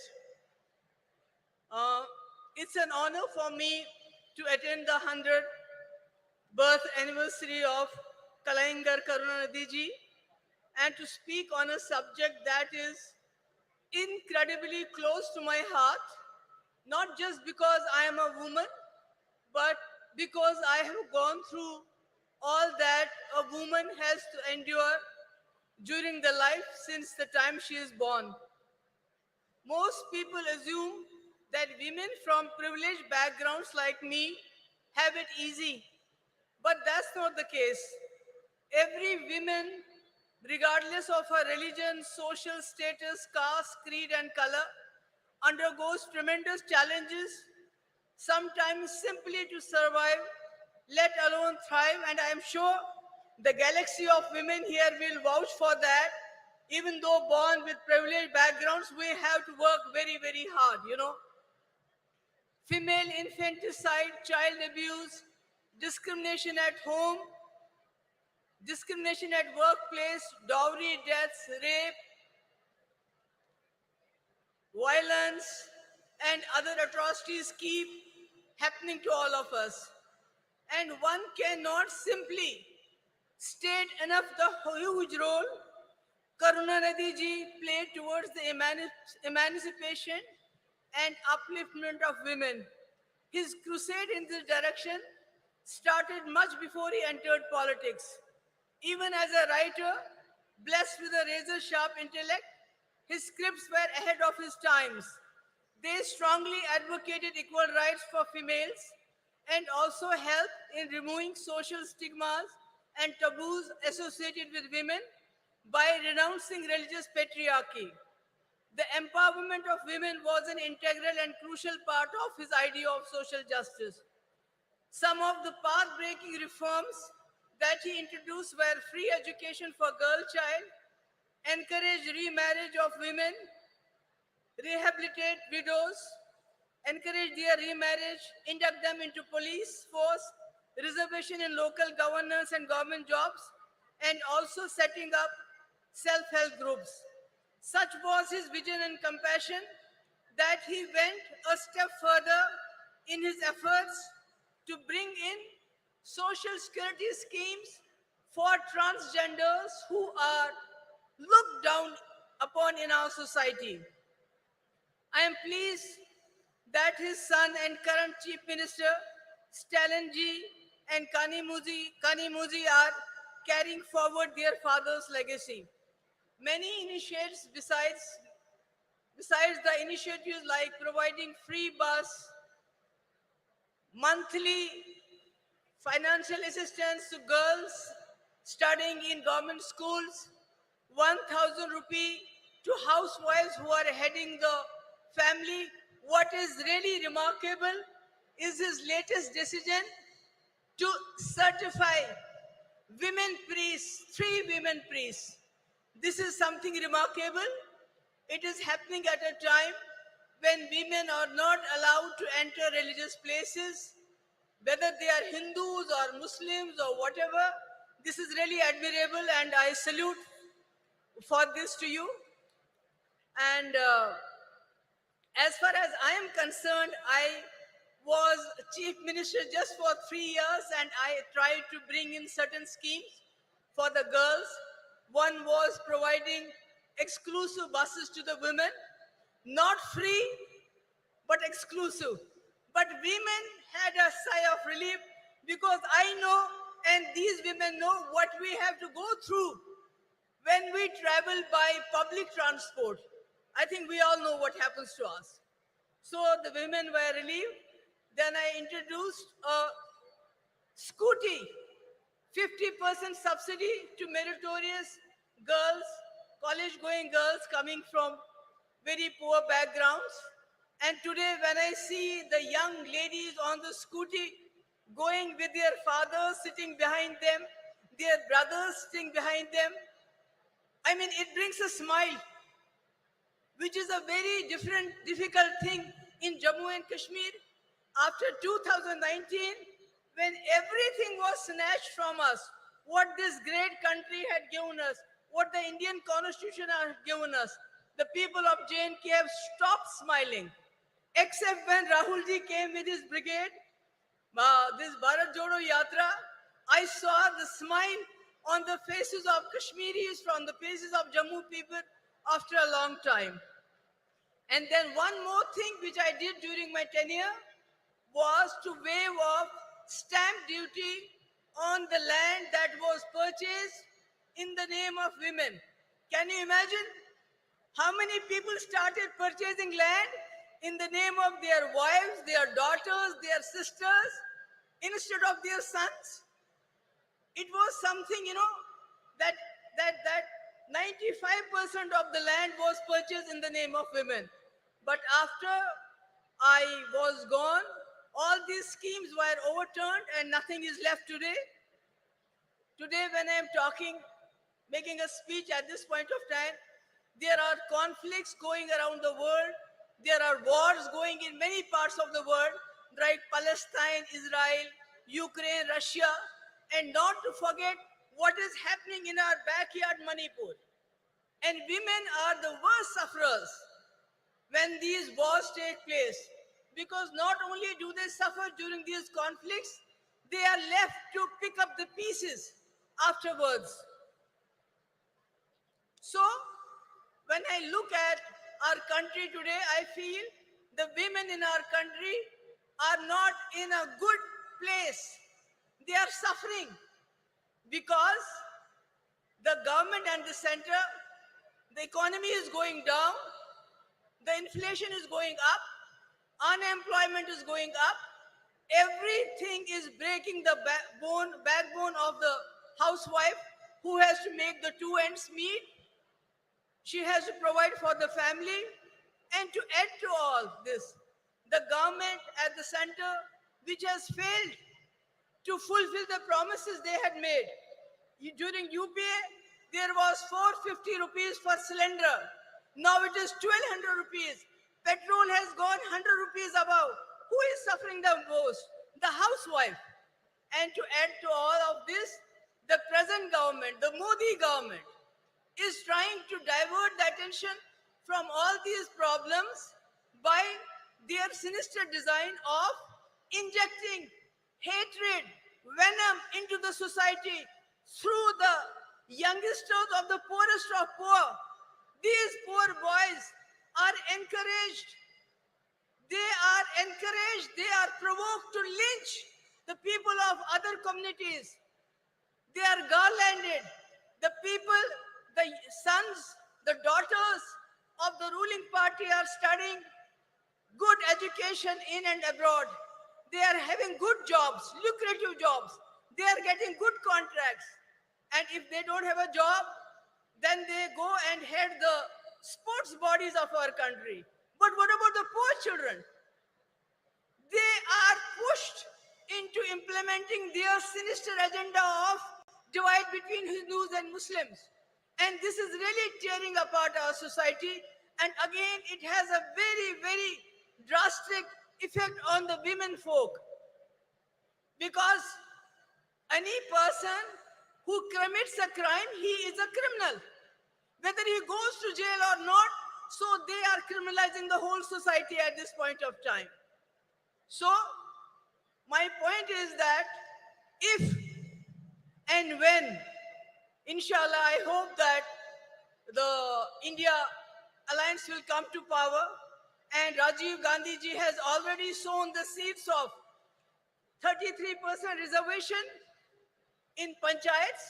We have a huge number of women who are ready to take their place in assemblies and parliaments, and I am hopeful once India alliance comes to power, Rajiv Gandhi's dream will come alive. It will be fulfilled, not like a joke which our Prime Minister played. He signed a check, kept it in his pocket, and told the women folk, we'll cash it sometime in 2047. So, but we're not going to do that. Inshallah, I am hopeful. And at the last, I would like to thank once again Stalin ji, Kanimozhi ji, who was personally invited us. And I'm so happy that Sonia ji is here to grace the occasion. And thank you so much for bearing with me. I know I have not been able to, make you understand every word I said, but thank you so much. Thank you ma'am. மதச்சார்பின்மைக்கும் ஜனநாயகத்திற்கும் நம்பிக்கை ஒளியாய் திகழ்பவரும் தலைவர் கலைஞர் அவர்கள் பெரிதும் மதித்த தலைவருமான காங்கிரஸ் கட்சியின் மூத்த தலைவர் அன்னை சோனியா காந்தி அவர்களை வரலாற்று சிறப்பு வாய்ந்த இந்த நிகழ்வில் மாநாட்டு பேருரையாற்ற அன்புடன் அழைக்கிறோம். அன்னை சோனியா காந்தி அவர்களின் உரையை மொழியாக்கம் செய்ய காங்கிரஸ் மூத்த தலைவரும் தமிழ்நாடு சிறுபான்மை ஆணைய தலைவர் திரு பீட்டர் அல்மோன்ஸ் அவர்களை அன்புடன் அழைக்கிறோம்.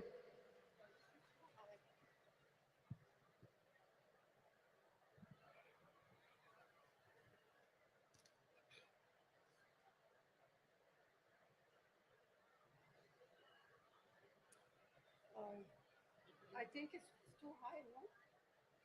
No, leave it.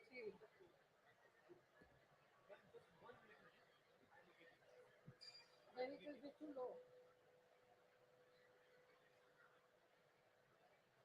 Thiru MKStalin ji, Tirumati Kanimozhi Karunanidhi ji, all women's leader on the dais, Sahodara, Sahodarigale, Vanakkam.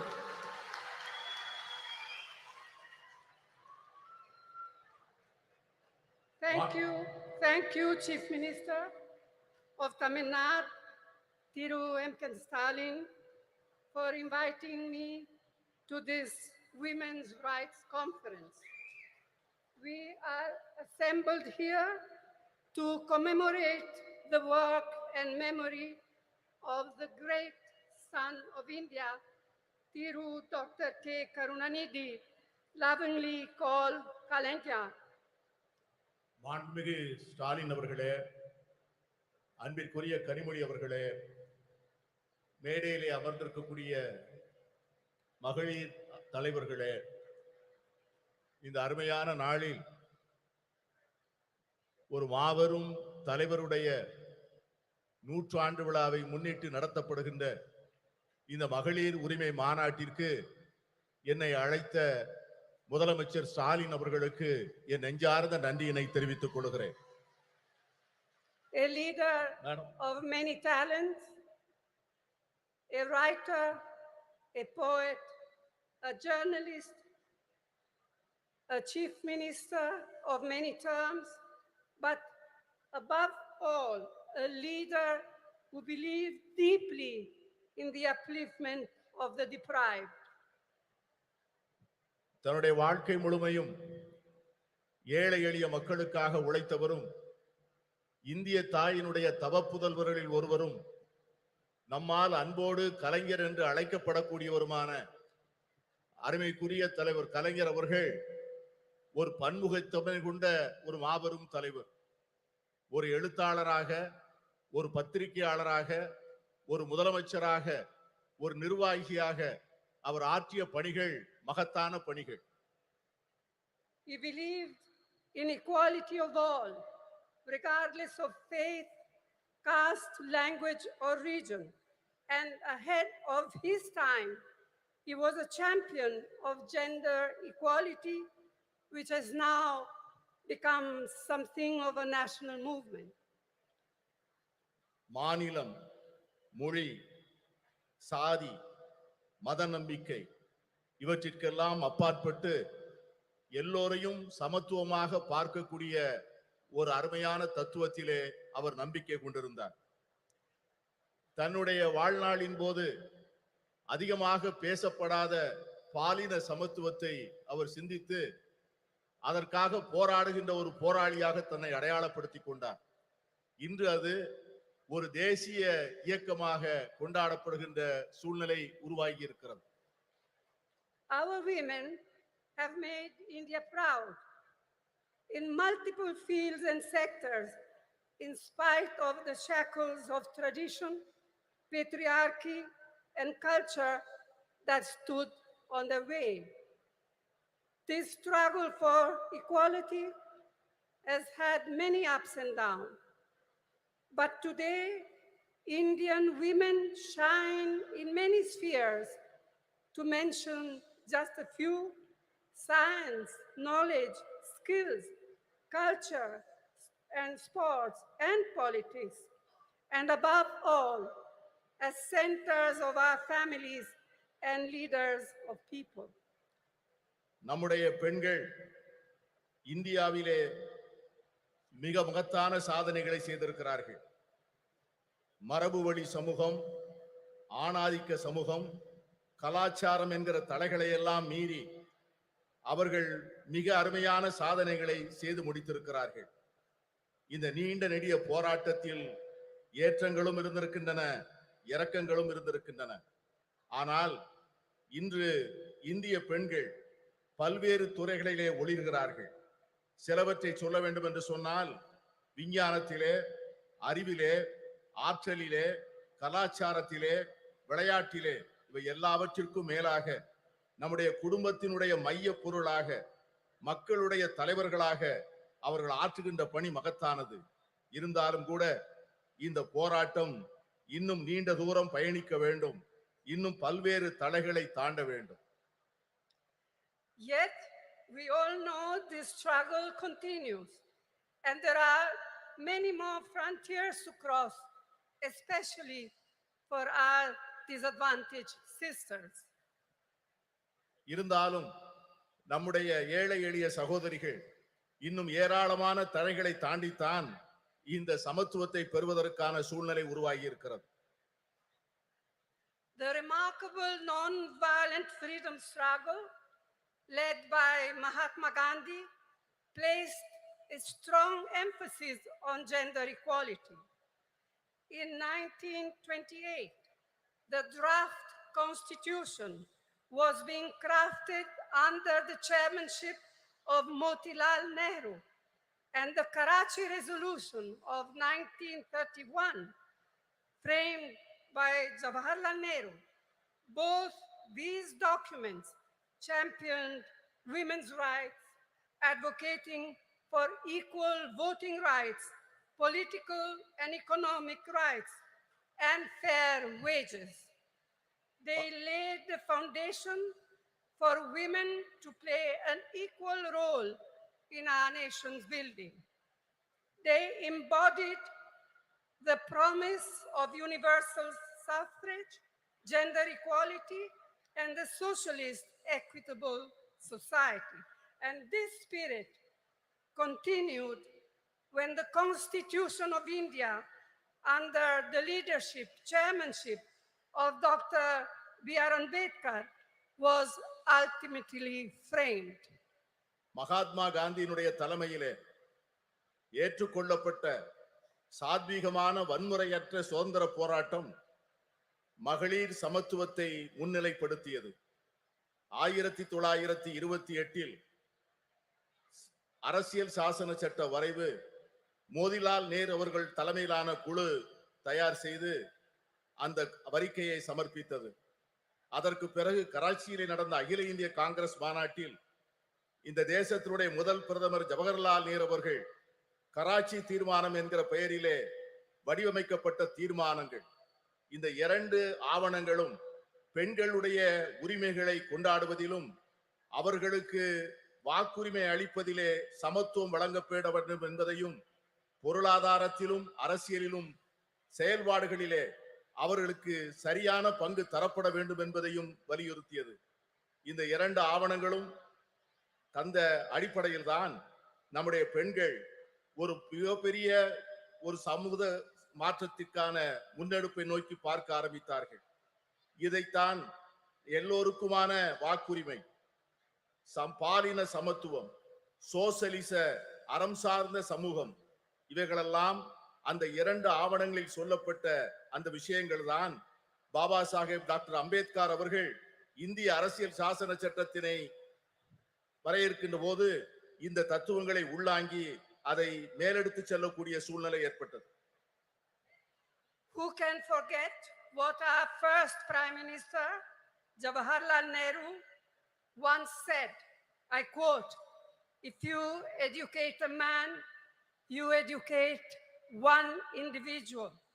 However, if you educate a woman, you educate a whole family. Women empowered means India empowered," unquote. ஒரு பெண்ணை நீ படிக்க வைத்தால், ஒரு ஆணை நீ படிக்க வைத்தால் ஒரு தனி நபரை மட்டும் படிக்க வைக்கிறாய். ஆனால் ஒரு பெண்ணுக்கு கல்வி கொடுத்தால் ஒரு குடும்பத்திற்கே கல்வி கற்றுத் தரப்படுகிறது. மகளிரை அதிகாரப்படுத்தினால் இந்தியாவை அதிகாரப்படுத்துகிறோம் என்கிற ஜவஹர்லால் நேரு அவர்களுடைய வார்த்தைகளை யார் மறக்க முடியும்? And we cannot ever forget the inspiring role Indira Amma in showing how a woman can lead with strength, ability, and leadership, combined with a deep sensitivity to the abolition of poverty. அன்னை இந்திரா காந்தி அவர்கள் காண்பித்த தலைமைத்துவம், அவர்கள் காண்பித்த ஆற்றல், அவர்கள் காட்டிய வழிகாட்டுதல் ஒரு பெண் எப்படி தலைமையேற்று செயல்பட முடியும் என்பதற்கான மிகப்பெரிய எடுத்துக்காட்டு. ஏழை எளிய மக்களுக்கான நல்வாழ்வை அளிப்பதற்கும் வறுமையை ஒழிக்க வேண்டும் என்கிற அர்ப்பணிப்போடும் அவர்கள் ஆற்றிய பணியை யாரும் மறக்க முடியாது. Rajiv ji, as we all know, brought in the historic 33% reservation for women in Panchayati Raj and local self-governments. This spurred an entirely new phenomenon of women entering roles of leadership at the grassroots level. அமர ராஜீவ் காந்தி அவர்கள் வரலாற்று புகழ்மிக்க 33 விழுக்காடு இடஒதுக்கீட்டை பெண்களுக்காக பஞ்சாயத்து ராஜ் சட்டத்திலும் உள்ளூர் ஆட்சி அமைப்புகளிலும் கொண்டு வந்தார். அந்த சட்ட திருத்தமானது சமூகத்தினுடைய அடித்தளத்திலே ஒரு மிகப்பெரிய மாற்றத்தை ஏற்படுத்தி பெண்களுக்கு தலைமை பொறுப்புகளை அளித்து ஒரு பெரிய சமூக புரட்சிக்கு வித்திடுகின்ற மிகப்பெரிய திட்டமாக அது அமைந்தது. It was a vital stepping stone towards the reservation on a similar 1/3 of seats in the Lok Sabha, which the Indian National Congress has pioneered in parliament and outside. Rajiv Gandhi அவர்கள் ஏற்படுத்தி கொடுத்த 33 விழுக்காடு இடஒதுக்கீடு தான் இன்று பாராளுமன்றத்திலே மகளிருக்கு 33 விழுக்காடு இடம் ஒதுக்கப்பட வேண்டும் என்கிற சட்டத்தினுடைய முன்னெடுப்பாக அமைந்தது.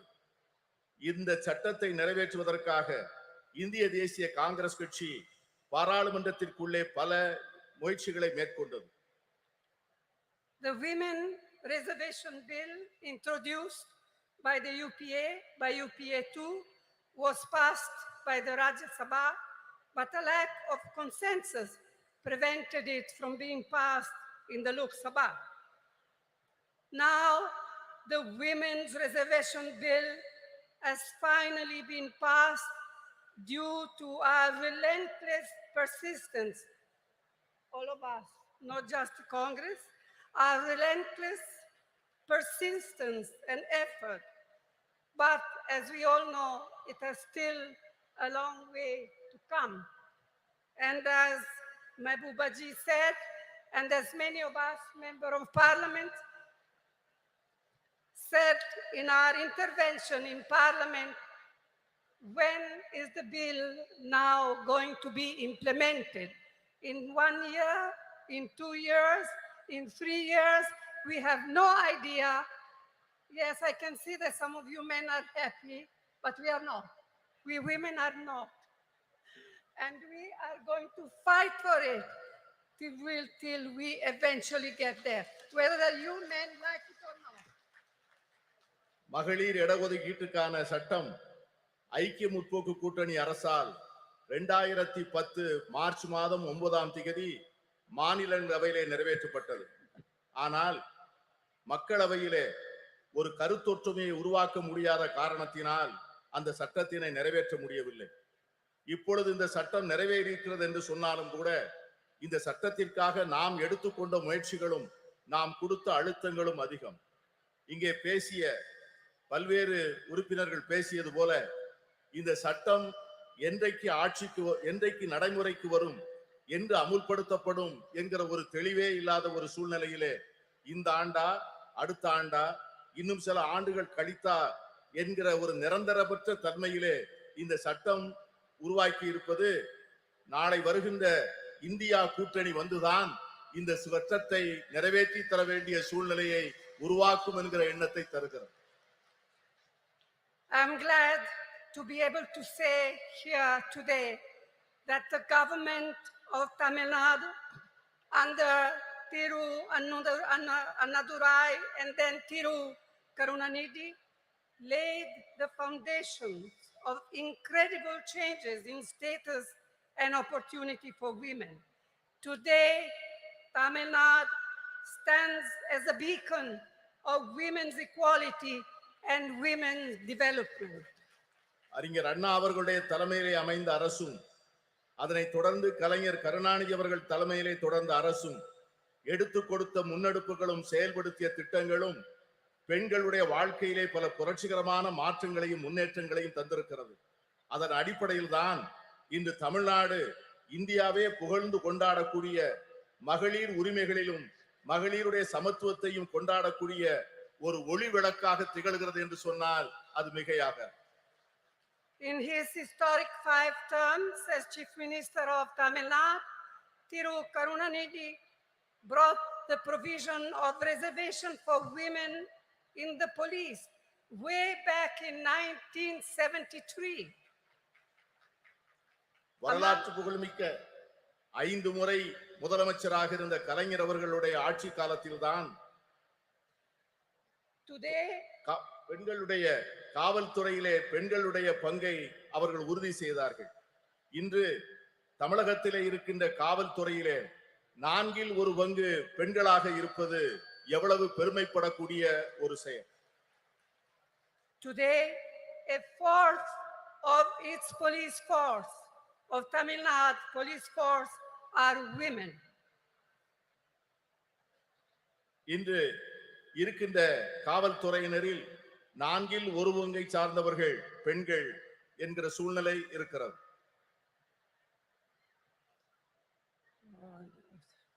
Another very important initiative brought in by Karunanidhi was the reservation for women in government positions.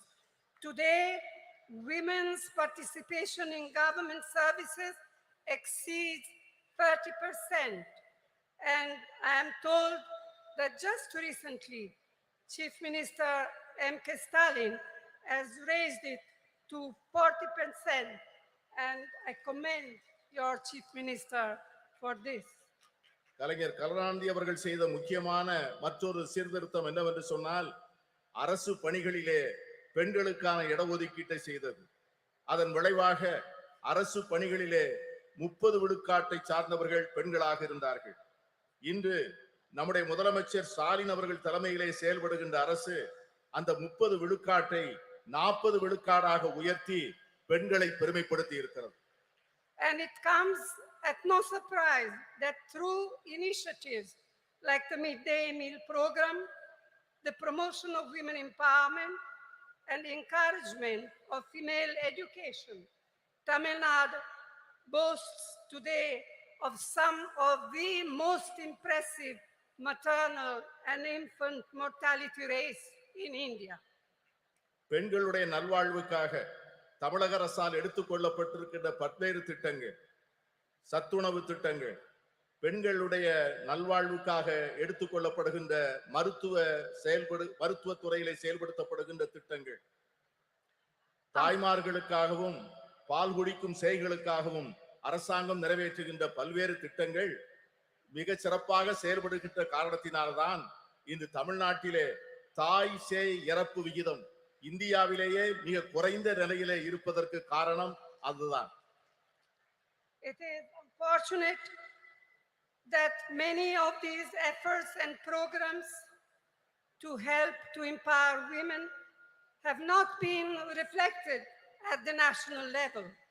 In fact, instead of mitigating problems faced by women, the last 9 years have seen a sustained effort on part of the Modi government to turn our women purely into symbols, to be counted and appreciated only in their restricted traditional roles in a patriarchal framework.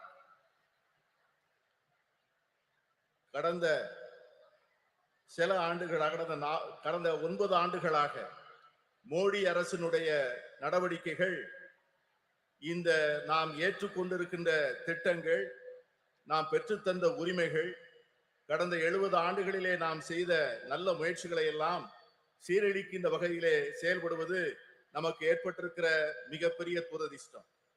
பெண்களை ஒரு அடையாள சின்னமாக மாற்றி பழமையிலும் மரபு வழியிலும் ஏற்கனவே பின்பற்றி வருகின்ற பாரம்பரிய சூழ்நிலையில் மட்டும்தான் பெண்கள் இருக்க வேண்டும் என்று எண்ணுகிறது இந்த அரசை ஒழிய அவர்களுக்காக ஒரு புதிய சுதந்திரத்தையும் உரிமைகளையும் அளிக்க அவர்கள் தயாராக இல்லை. இதை போலத்தான் எல்லா துறைகளிலும் எல்லா சுதந்திரத்திற்கும் சமத்துவத்திற்கும் அறம் சார்ந்த சமுதாயத்திற்குமாக நாம் பெற்ற அனைத்து உரிமைகளையும் கடந்த 9 ஆண்டுகளாக அவைகள் அனைவரும் தொடர்ந்து முறையாக சீரழிக்கப்பட்டு வருவதை நான் சுட்டிக்காட்ட விரும்புகிறேன். I am confident that we, the like-minded parties of the India Alliance, can and will take urgent steps needed to make women's equality a reality. நான் உறுதியாக நம்புகிறேன், நாம் ஏற்பாடு செய்திருக்கிற இந்தியா கூட்டணி என்கிற இந்த அற்புதமான ஏற்பாடு இதை போன்ற சமச்சீரற்ற தன்மைகளை எல்லாம் நீக்கி பெண்களுக்கு உண்மையாகவே அவர்களுக்கு ஒரு சமத்துவ உலகை உருவாக்கி கொடுப்பதற்கான மிக அவசரமான நடவடிக்கைகளை நிச்சயம் மேற்கொள்ளும் என்று நான் உறுதியாக நம்புகிறேன்.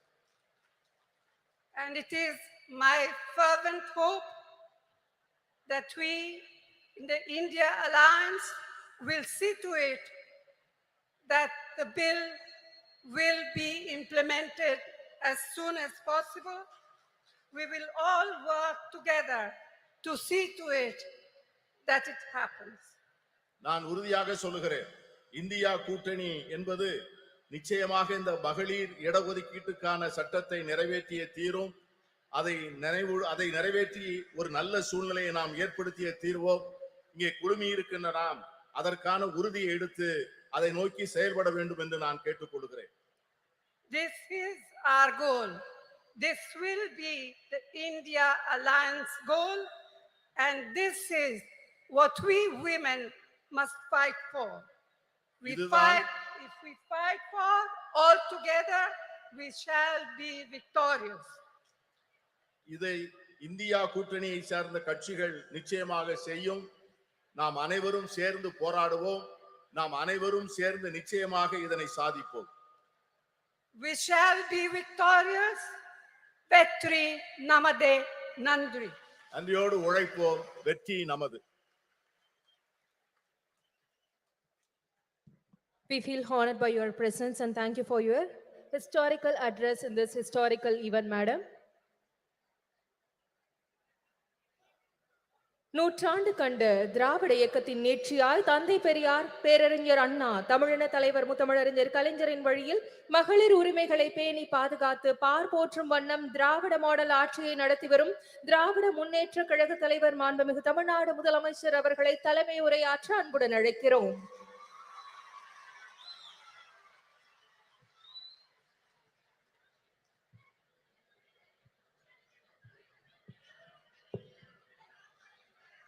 அன்புள்ள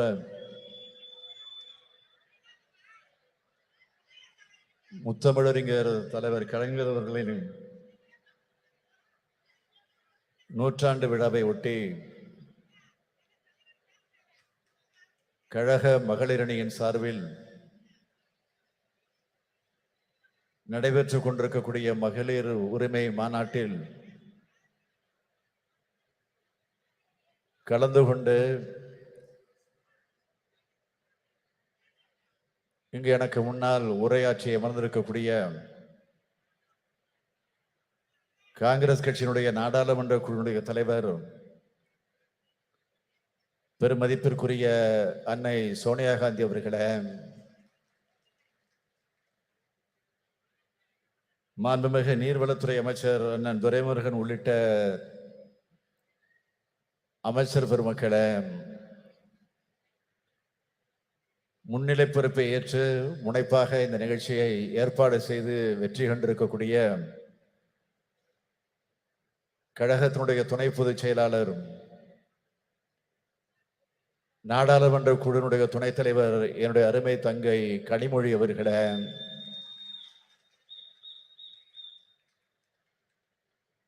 சிறப்பு விருந்தினர்களாக வருகை தந்து சிறப்பித்து உரையாற்றி அமர்ந்திருக்கக்கூடிய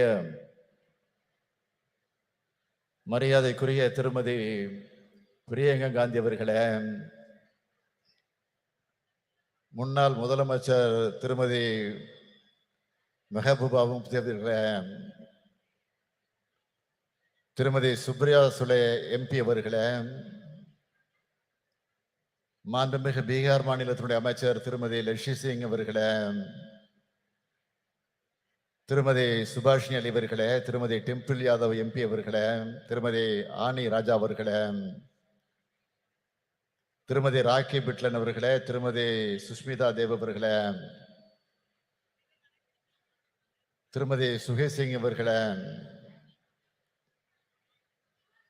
நாடாளுமன்ற சட்டமன்ற முன்னாள் இந்நாள் உறுப்பினர்களே,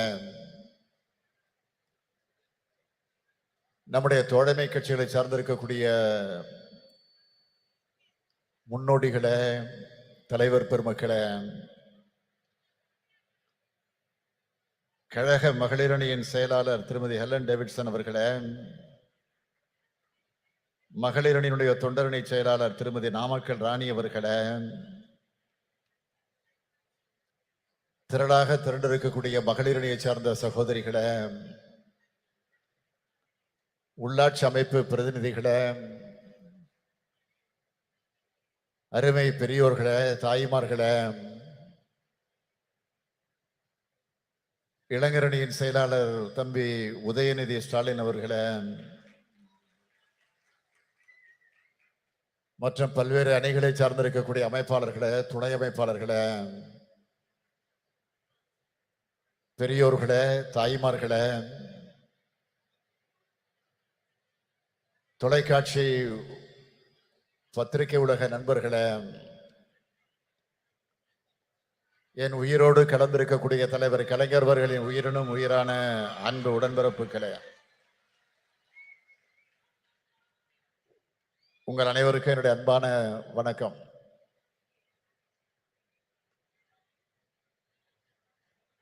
பெண்ணினத்தின் எழுச்சியின் அடையாளமாக இந்த மாநாட்டை ஒரு மாநில மாநாடு போல் ஏற்பாடு செய்து இதை எழுச்சியோடு நடத்தி கொண்டிருக்கிறார் நம்முடைய தங்கை கனிமொழி அவர்கள். அவர் கர்ஜனை மொழியாக, கனல் மொழியாக இப்போது நாடாளுமன்றத்தில் முழங்கி வருவதை பார்க்கும்போது கழக தலைவராக மட்டுமல்ல, அண்ணனாகவும் இருந்து நான் மிகுந்த பெருமைப்படுகிறேன். இந்த மகளிர் உரிமை மாநாட்டை தடையின்றி ஓடக்கூடிய மாராத்தான் ஓட்டம் போல நம்முடைய மாசு அவர்கள் இதை துணை நின்று ஏற்பாடு செய்திருக்கிறார். அவர் மட்டுமல்ல, நம்முடைய அமைச்சர் செயல் வீரர் தாம அன்பரசன் அவர்களும் துணை நின்று தன்னுடைய கடமையை நிறைவேற்றி தந்திருக்கிறார். அதற்காக நான் முதலில் அவர்களை எல்லாம் வாழ்த்துகிறேன். மகளிரணியின் செயலாளர் எலன் டேவிட்சன், மகளிர் தொண்டரணியின் செயலாளர் நாமக்கல் ராணி உள்ளிட்ட மகளிரணி நிர்வாகிகள் அனைவருக்கும் என்னுடைய வாழ்த்துக்களை தெரிவித்துக் கொள்கிறேன்.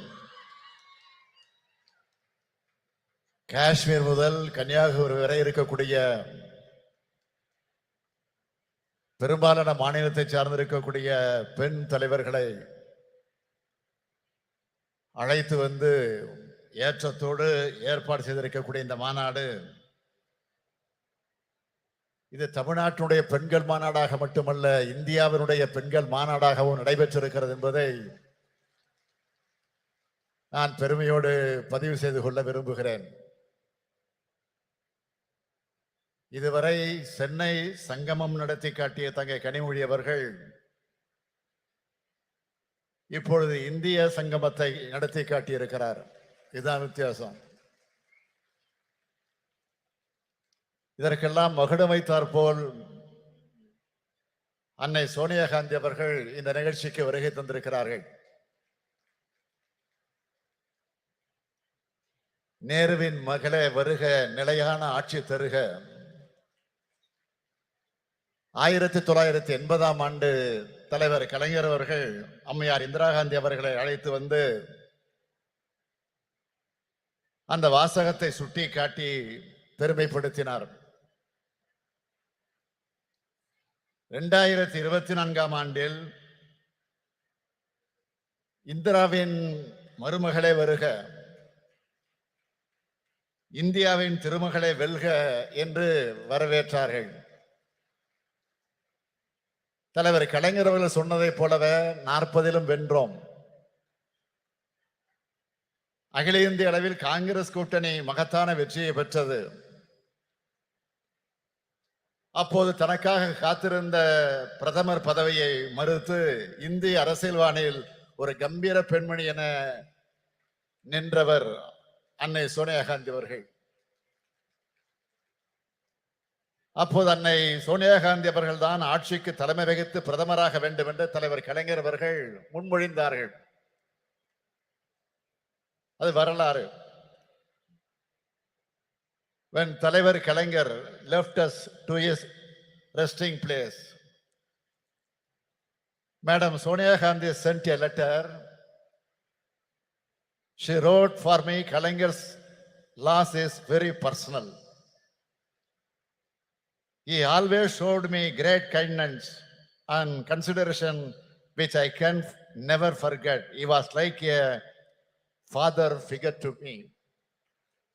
சொன்னார், எழுதினார். அத்தகைய ஆழமான குடும்ப பாச நட்பை கொண்டவர் அன்னை சோனியா காந்தி அவர்கள். அவரும்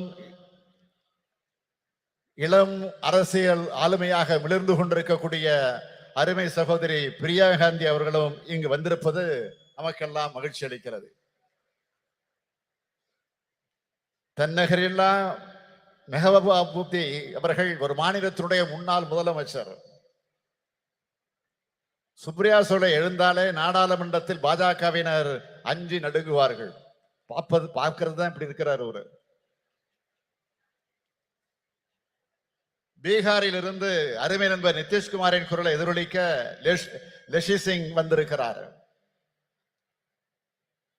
டெல்லி முதலமைச்சர் அரவிந்த் கெஜ்ரிவால் எண்ணத்தை சொல்வதற்காக டெல்லி சட்டப்பேரவையுடைய துணைத் தலைவர் ராக்கி பிட்லன் வந்திருக்கிறார். சமாஜ்வாதி கட்சியினுடைய நாடாளுமன்ற உறுப்பினரும் அருமை நண்பர் அகிலேஷ் யாதவ் அவருடைய அருமை மனைவியுமான டிம்பிள் யாதவ் அவர்கள் வந்திருக்கிறார்கள். அந்த கட்சியினுடைய மகளிர் அணியின் தேசிய தலைவர் ஜூயி சிங் வருகை தந்திருக்கிறார். மேற்கு வங்கத்தினுடைய பெண் சிங்கம் மமதா பானர்ஜியுடைய பிரதிநிதியாக சுஷ்மிதா தேவ் வருகை தந்துள்ளார். இடதுசாரி இயக்கங்களின் பிரதிநிதிகளாக சுபாஷினி அலியும் ஆனி ராஜாவும் இடம்பெற்றிருக்கிறார்கள். ஆக இந்த மேடையே இந்தியா கூட்டணியாக காட்சியளித்துக் கொண்டிருக்கிறது. I would like to request all the leaders present on the dais. The BJP can be defeated only through unity. Tamil Nadu has shown this since the 2019 elections.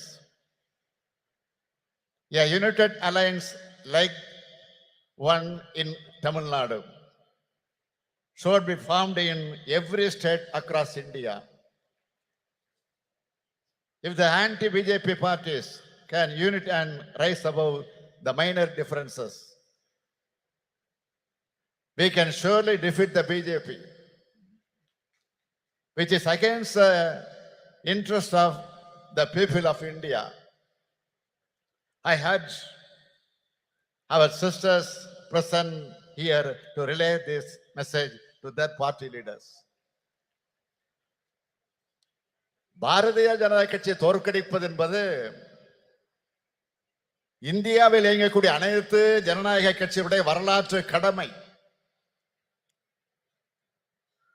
மகளிர் உரிமையை காப்பதற்காக இந்த மாநாடை கூட்டியிருக்கிறார் நம்முடைய கனிமொழி அவர்கள். மகளிர் உரிமை மட்டுமா? பாஜக ஆட்சியில் அனைத்து மக்களது உரிமைகளும் பறிக்கப்பட்டிருக்கிறது. இன்றைக்கு நாம் பார்க்கும் நாடாளுமன்ற அமைப்பு முறை இருக்குமா? மக்களால் தேர்ந்தெடுக்கப்படக்கூடிய மக்களாட்சி இருக்குமா என்ற கேள்வி பெரிதாக எழுந்து வருகிறது. ஒரே நாடு, ஒரே மொழி, ஒரே மதம், ஒரே பண்பாடு, ஒரே தேர்தல், ஒரே தேர்வு, ஒரே உணர்வு என்ற பெயரால் ஒற்றை கட்சி ஆட்சியை கொண்டு வருவதற்காக பிரதமர் நரேந்திர மோடி அவர்கள் இன்றைக்கு முயன்று கொண்டிருக்கிறார். அது நடந்தால் ஒரே மனிதர் என்ற எதேச்ச அதிகாரத்திற்கு அது வழிவகுக்கும். எனவேதான் வர இருக்கக்கூடிய நாடாளுமன்ற தேர்தலில் பாஜகவை முற்றிலும் தோல்வியடைய செய்ய வேண்டும். நாடாளுமன்ற தேர்தல் நெருங்கி வருவதால் பெண்களை ஏமாற்ற மகளிருக்கு நாடாளுமன்றத்தில் சட்டமன்றங்களில் 33 விழுக்காடு இடஒதுக்கீடு என்று சட்டம் கொண்டு வருவதை போல ஏமாற்றிக் கொண்டிருக்கிறார்கள். பேசினார்களே இங்கே உரையாற்றிய அத்தனை பேரும் மிக தெளிவாக எடுத்து சொன்னார்கள். எனவே நான் அதிகம் விளக்கம் சொல்ல விரும்பல. 33 விழுக்காடு இடஒதுக்கீடு பெண்களுக்கு கிடைத்து விடக்கூடாது என்ற சதி எண்ணத்தோடு தான் இந்த சட்டத்தையே பாஜக கொண்டு வந்திருக்கிறது என்று நான் கருதுகிறேன். அப்படித்தான் எல்லோருக்கும் என்ன வருகிறது. நடைபெற இருக்கக்கூடிய நாடாளுமன்ற தேர்தலில், சட்டமன்ற தேர்தலில் பெண்களுக்கு 33 விழுக்காடு இடஒதுக்கீடு வழங்கப்படும் என்று இந்த சட்டம் சொல்லி இருந்தால் பிரதமர் நரேந்திர மோடியை நாமெல்லாம் பாராட்டலாம். என்ன நடந்திருக்கிறது? மக்கள் தொகை கணக்கெடுப்பு முடிந்த பிறகு அதை வைத்து தொகுதி மறுவரைக்குள்ள அந்த பிரச்சனைகள் எல்லாம் முடிந்ததற்கு பிறகு சொல்லுவார்களாம். பழைய சினிமா பார்த்திருப்பீங்க. பழைய சினிமால தான் ஒரு காட்சி வரும். என் கையில் உள்ளதை நான் தர வேண்டுமானால் 7 மலையை சுற்றி வா, 7 கடலை சுற்றி வா என்று பூதம் சொல்வதாக கதை சொல்வார்கள் அல்லவா? அது போன்ற கப்சா சட்டத்தை மோடி ஏற்றியிருக்கிறார். பெண்களுக்கு 33 விழுக்காடு கொடுத்து விட்டதாக பிரதமர் சொல்லிக் கொள்கிறார். 2029ஆம் ஆண்டுதான் இந்த இடஒதுக்கீடு கிடைக்கும் என்றும் 2034ஆம் ஆண்டு கூட ஆகலாம் என்றும் கணக்கிட்டு சொல்கிறார்கள். எதுவாக இருந்தாலும் நான் சொல்றேன், 2024 ஆண்டுக்கு பிறகு மோடி ஆட்சி இருக்க போறதில்லை என்பதை மக்கள் முடிவு செஞ்சுட்டாங்க. 1996ஆம் ஆண்டு திமுகவும் காங்கிரஸ் ஆதரிச்ச ஐக்கிய முன்னணியின் ஆட்சி காலத்துல இப்படி ஒரு சட்டத்தை கொண்டு வந்தோம். ஆனா இந்த நிபந்தனைகள் எல்லாம் நாம் அன்றைக்கு விதிக்கல. 2010ஆம் ஆண்டும் நம்முடைய கூட்டணி அரசு இப்படி ஒரு சட்டத்தை கொண்டு வந்த போது இது மாதிரியான நிபந்தனைகளை விதிக்கல. ஆனால் இப்பொழுது பாஜக நிபந்தனை போடுகிறது என்றால் அவர்கள் உண்மையான அக்கறையோடு இதை கொண்டு வரல. மகளிர் எந்த உரிமைகளையும் பெற்றுவிடக் கூடாது, வீட்டுக்குள்ள முடங்கி கிடக்க வேண்டும் என்று நினைக்கிறது பிஜேபி. பாஜக ஆட்சி அப்படி நினைக்கிறது. அன்னை சோனியா காந்தி அவர்களும் பிரியங்கா காந்தி அவர்களும் இந்த மேடையில் இருக்கிறார்கள். ஒரு விஷயத்தை நான் நினைவு கூறுவது பொருத்தமாக இருக்கும் என்று கருதுகிறேன். அவரே பேசுகிற போது சொன்னார், பிரதமர் ராஜீவ் காந்தி அவர்கள் தான் உள்ளாட்சி அமைப்புகள்ல பெண்களுக்கு இடஒதுக்கீட்டை முதலாக உறுதி செய்தார். இதன் தொடர்ச்சியாகத்தான் தமிழ்நாட்டில் உள்ளாட்சி அமைப்புகள்ல பெண்களுக்கான இடஒதுக்கீட்டை முதல்ல 1996ஆம் ஆண்டு வழங்கியவர் நம்முடைய தலைவர் கலைஞர் அவர்கள். இப்போ அந்த உள்ளாட்சி அமைப்புகள்ல 50% இடஒதுக்கீடு இப்போ பொறுப்புல இருக்கிறாங்க. இப்போ 50%க்கு மேல இருக்கிறாங்க. போற போக்க பார்த்தா ஆண்களுக்கு இடஒதுக்கீடு வேண்டும் என்று கேட்கக்கூடிய நிலை வந்தாலும் வரும். ஆத்திரத்துல சொல்ற நினைக்காதீங்க, பெருமையா சொல்றேன். உங்களுக்கு வருகிற அந்த பெருமையோடு சொல்றேன். பாஜக கொண்டு வந்திருக்கக்கூடிய சட்டத்தில் இன்னொரு முக்கியமான விஷயம், இதர பிற்படுத்தப்பட்ட பெண்களுக்கும் சிறுபான்மையின பெண்களுக்கும் இடஒதுக்கீடு வழங்கவில்லை. அப்படி வழங்கினால்தான் ஏழைகளை விளிம்பு நிலை மக்களுடைய நிலை, அவர்களுடைய குரல் சட்டமன்றத்திலும் நாடாளுமன்றத்திலும் ஒலிக்கும். அப்படி ஒலிக்க கூடாது என்பதற்காகத்தான் பாஜக நினைக்கிறது. இதை பாஜகவினுடைய அரசியல் தந்திரமாக மட்டுமல்ல, அரசியல் சதியாகவும் பார்க்க வேண்டியிருக்கிறது. இதனை சுட்டிக்காட்டி நாம் பேசினால் பிரதமராக இருக்கக்கூடிய மோடி என்ன பதில் சொல்லுகிறார்? அள்ளி விடுறாரு. அதாவது பெண்களை சாதி ரீதியாக பிளவுபடுத்த பார்க்கிறோமா? சாதி ரீதியாக மத ரீதியாக மக்களை பிளவுபடுத்துவது யார் என அனைவருக்கும் தெரியும். இடஒதுக்கீடு நாம் கேட்கிறோம் என்றால் சாதி ரீதியாக பிரிப்பதற்காக கேட்கிறோம் என்பதல்ல. அனைத்து மகளிரும் எல்லாவித உரிமைகளையும் பெற்றவர்களாக உயர வேண்டும் என்பதற்காகத்தான். இதை விட்டு கொடுத்துட்டா அடுத்தடுத்து சமூக நீதியை காவி வாங்கிடுவாங்க. எந்த சூழலிலும் இந்த சமூக நீதியை நாம் விட்டு கொடுக்க கூடாது. இதுதான் நமக்கு இருக்க வேண்டிய உறுதி. ராகுல் காந்தி அவர்கள் சமூக நீதி குரலைத்தான் தொடர்ந்து இப்ப எதிரொலிச்சிட்டு இருக்கிறாரு.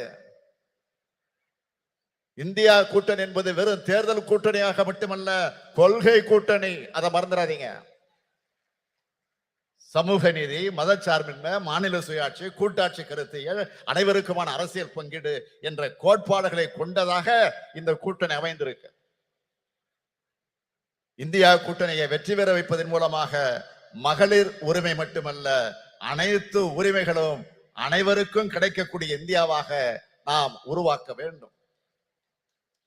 சொத்துல சம உரிமை, வேலை வாய்ப்பிலே பெண்களுக்கு 30% இடஒதுக்கீடு, ஆரம்ப பள்ளிக்கூடங்களில் கட்டாயமாக பெண்களைத்தான் ஆசிரியராக நியமிக்க வேண்டும் என்ற சட்டம், கர்ப்பிணி பெண்களுக்கு உதவித்தொகை, விதவைகளுக்கு மறுவாழ்வு திட்டம், ஒரு ஏழை எளிய குடும்பத்தில் பிறந்திருக்கக்கூடிய ஒரு பெண்ணுக்கு திருமணம்னா அந்த பெண்ணுக்கு உதவி செய்யக்கூடிய ஒரு அற்புதமான திட்டம். இப்போ மகளிர் உரிமை தொகை போன மாசம் 15 செப்டம்பர் 14 நைட்டே போய் சேர்ந்துருச்சு. இந்த மாசம் 15 வரப்போகுது, 14 நைட்டே வந்து சேரப்போகுது. ஆக மாதம் 1000 ரூபாய் உதவித்தொகை இல்ல, பெண்களை உங்களுக்கு இருக்கக்கூடிய உரிமை தொகை, அதை மறந்துடாதீங்க. பேருந்துகள்ல விடியல் பயணம், பெண் அர்ச்சகர்கள், ஓதுவார்கள் நியமனம், இப்படி தமிழ்நாட்டு பெண்களுக்கு பல்வேறு திட்டங்களை நாம் செயல்படுத்தி காட்டுகிறோம்னா இதுதான் திராவிட மாடல் ஆட்சியுடைய கொள்கைகள். இந்தியா முழுமைக்கும் பரவும் மகளிர் உரிமை பெற்ற நாளாக நிச்சயம் அமையும். அதற்கான அடித்தளத்தை உருவாக்கக்கூடிய இந்த மாநாட்டை நடத்தி காட்டியிருக்கக்கூடிய என்னுடைய அருமை தங்கை கனிமொழிக்கும் அவருக்கு துணை நின்ற மகளிரணிக்கும் என்னுடைய வாழ்த்துக்கள், பாராட்டுக்கள். வாழ்க வாழ்க இந்தியா, வாழ்க இந்தியா கூட்டணி வெல்க. நன்றி, விடைபெறுகிறேன். வணக்கம். வரலாற்று மாநாடு மகளிர் உரிமை மாநாட்டில் தலைமையுரையாற்றிமைக்கு மாண்புமிகு தமிழ்நாடு முதலமைச்சர் அவர்களுக்கு மனமார்ந்த நன்றியினை தெரிவித்துக் கொள்கிறோம். திராவிட முன்னேற்ற கழக மகளிர் தொண்டர் அணி செயலாளர் திருமிகு நாமக்கல் ராணி அவர்களை நன்றியுரையாற்ற அன்புடன் அழைக்கிறோம்.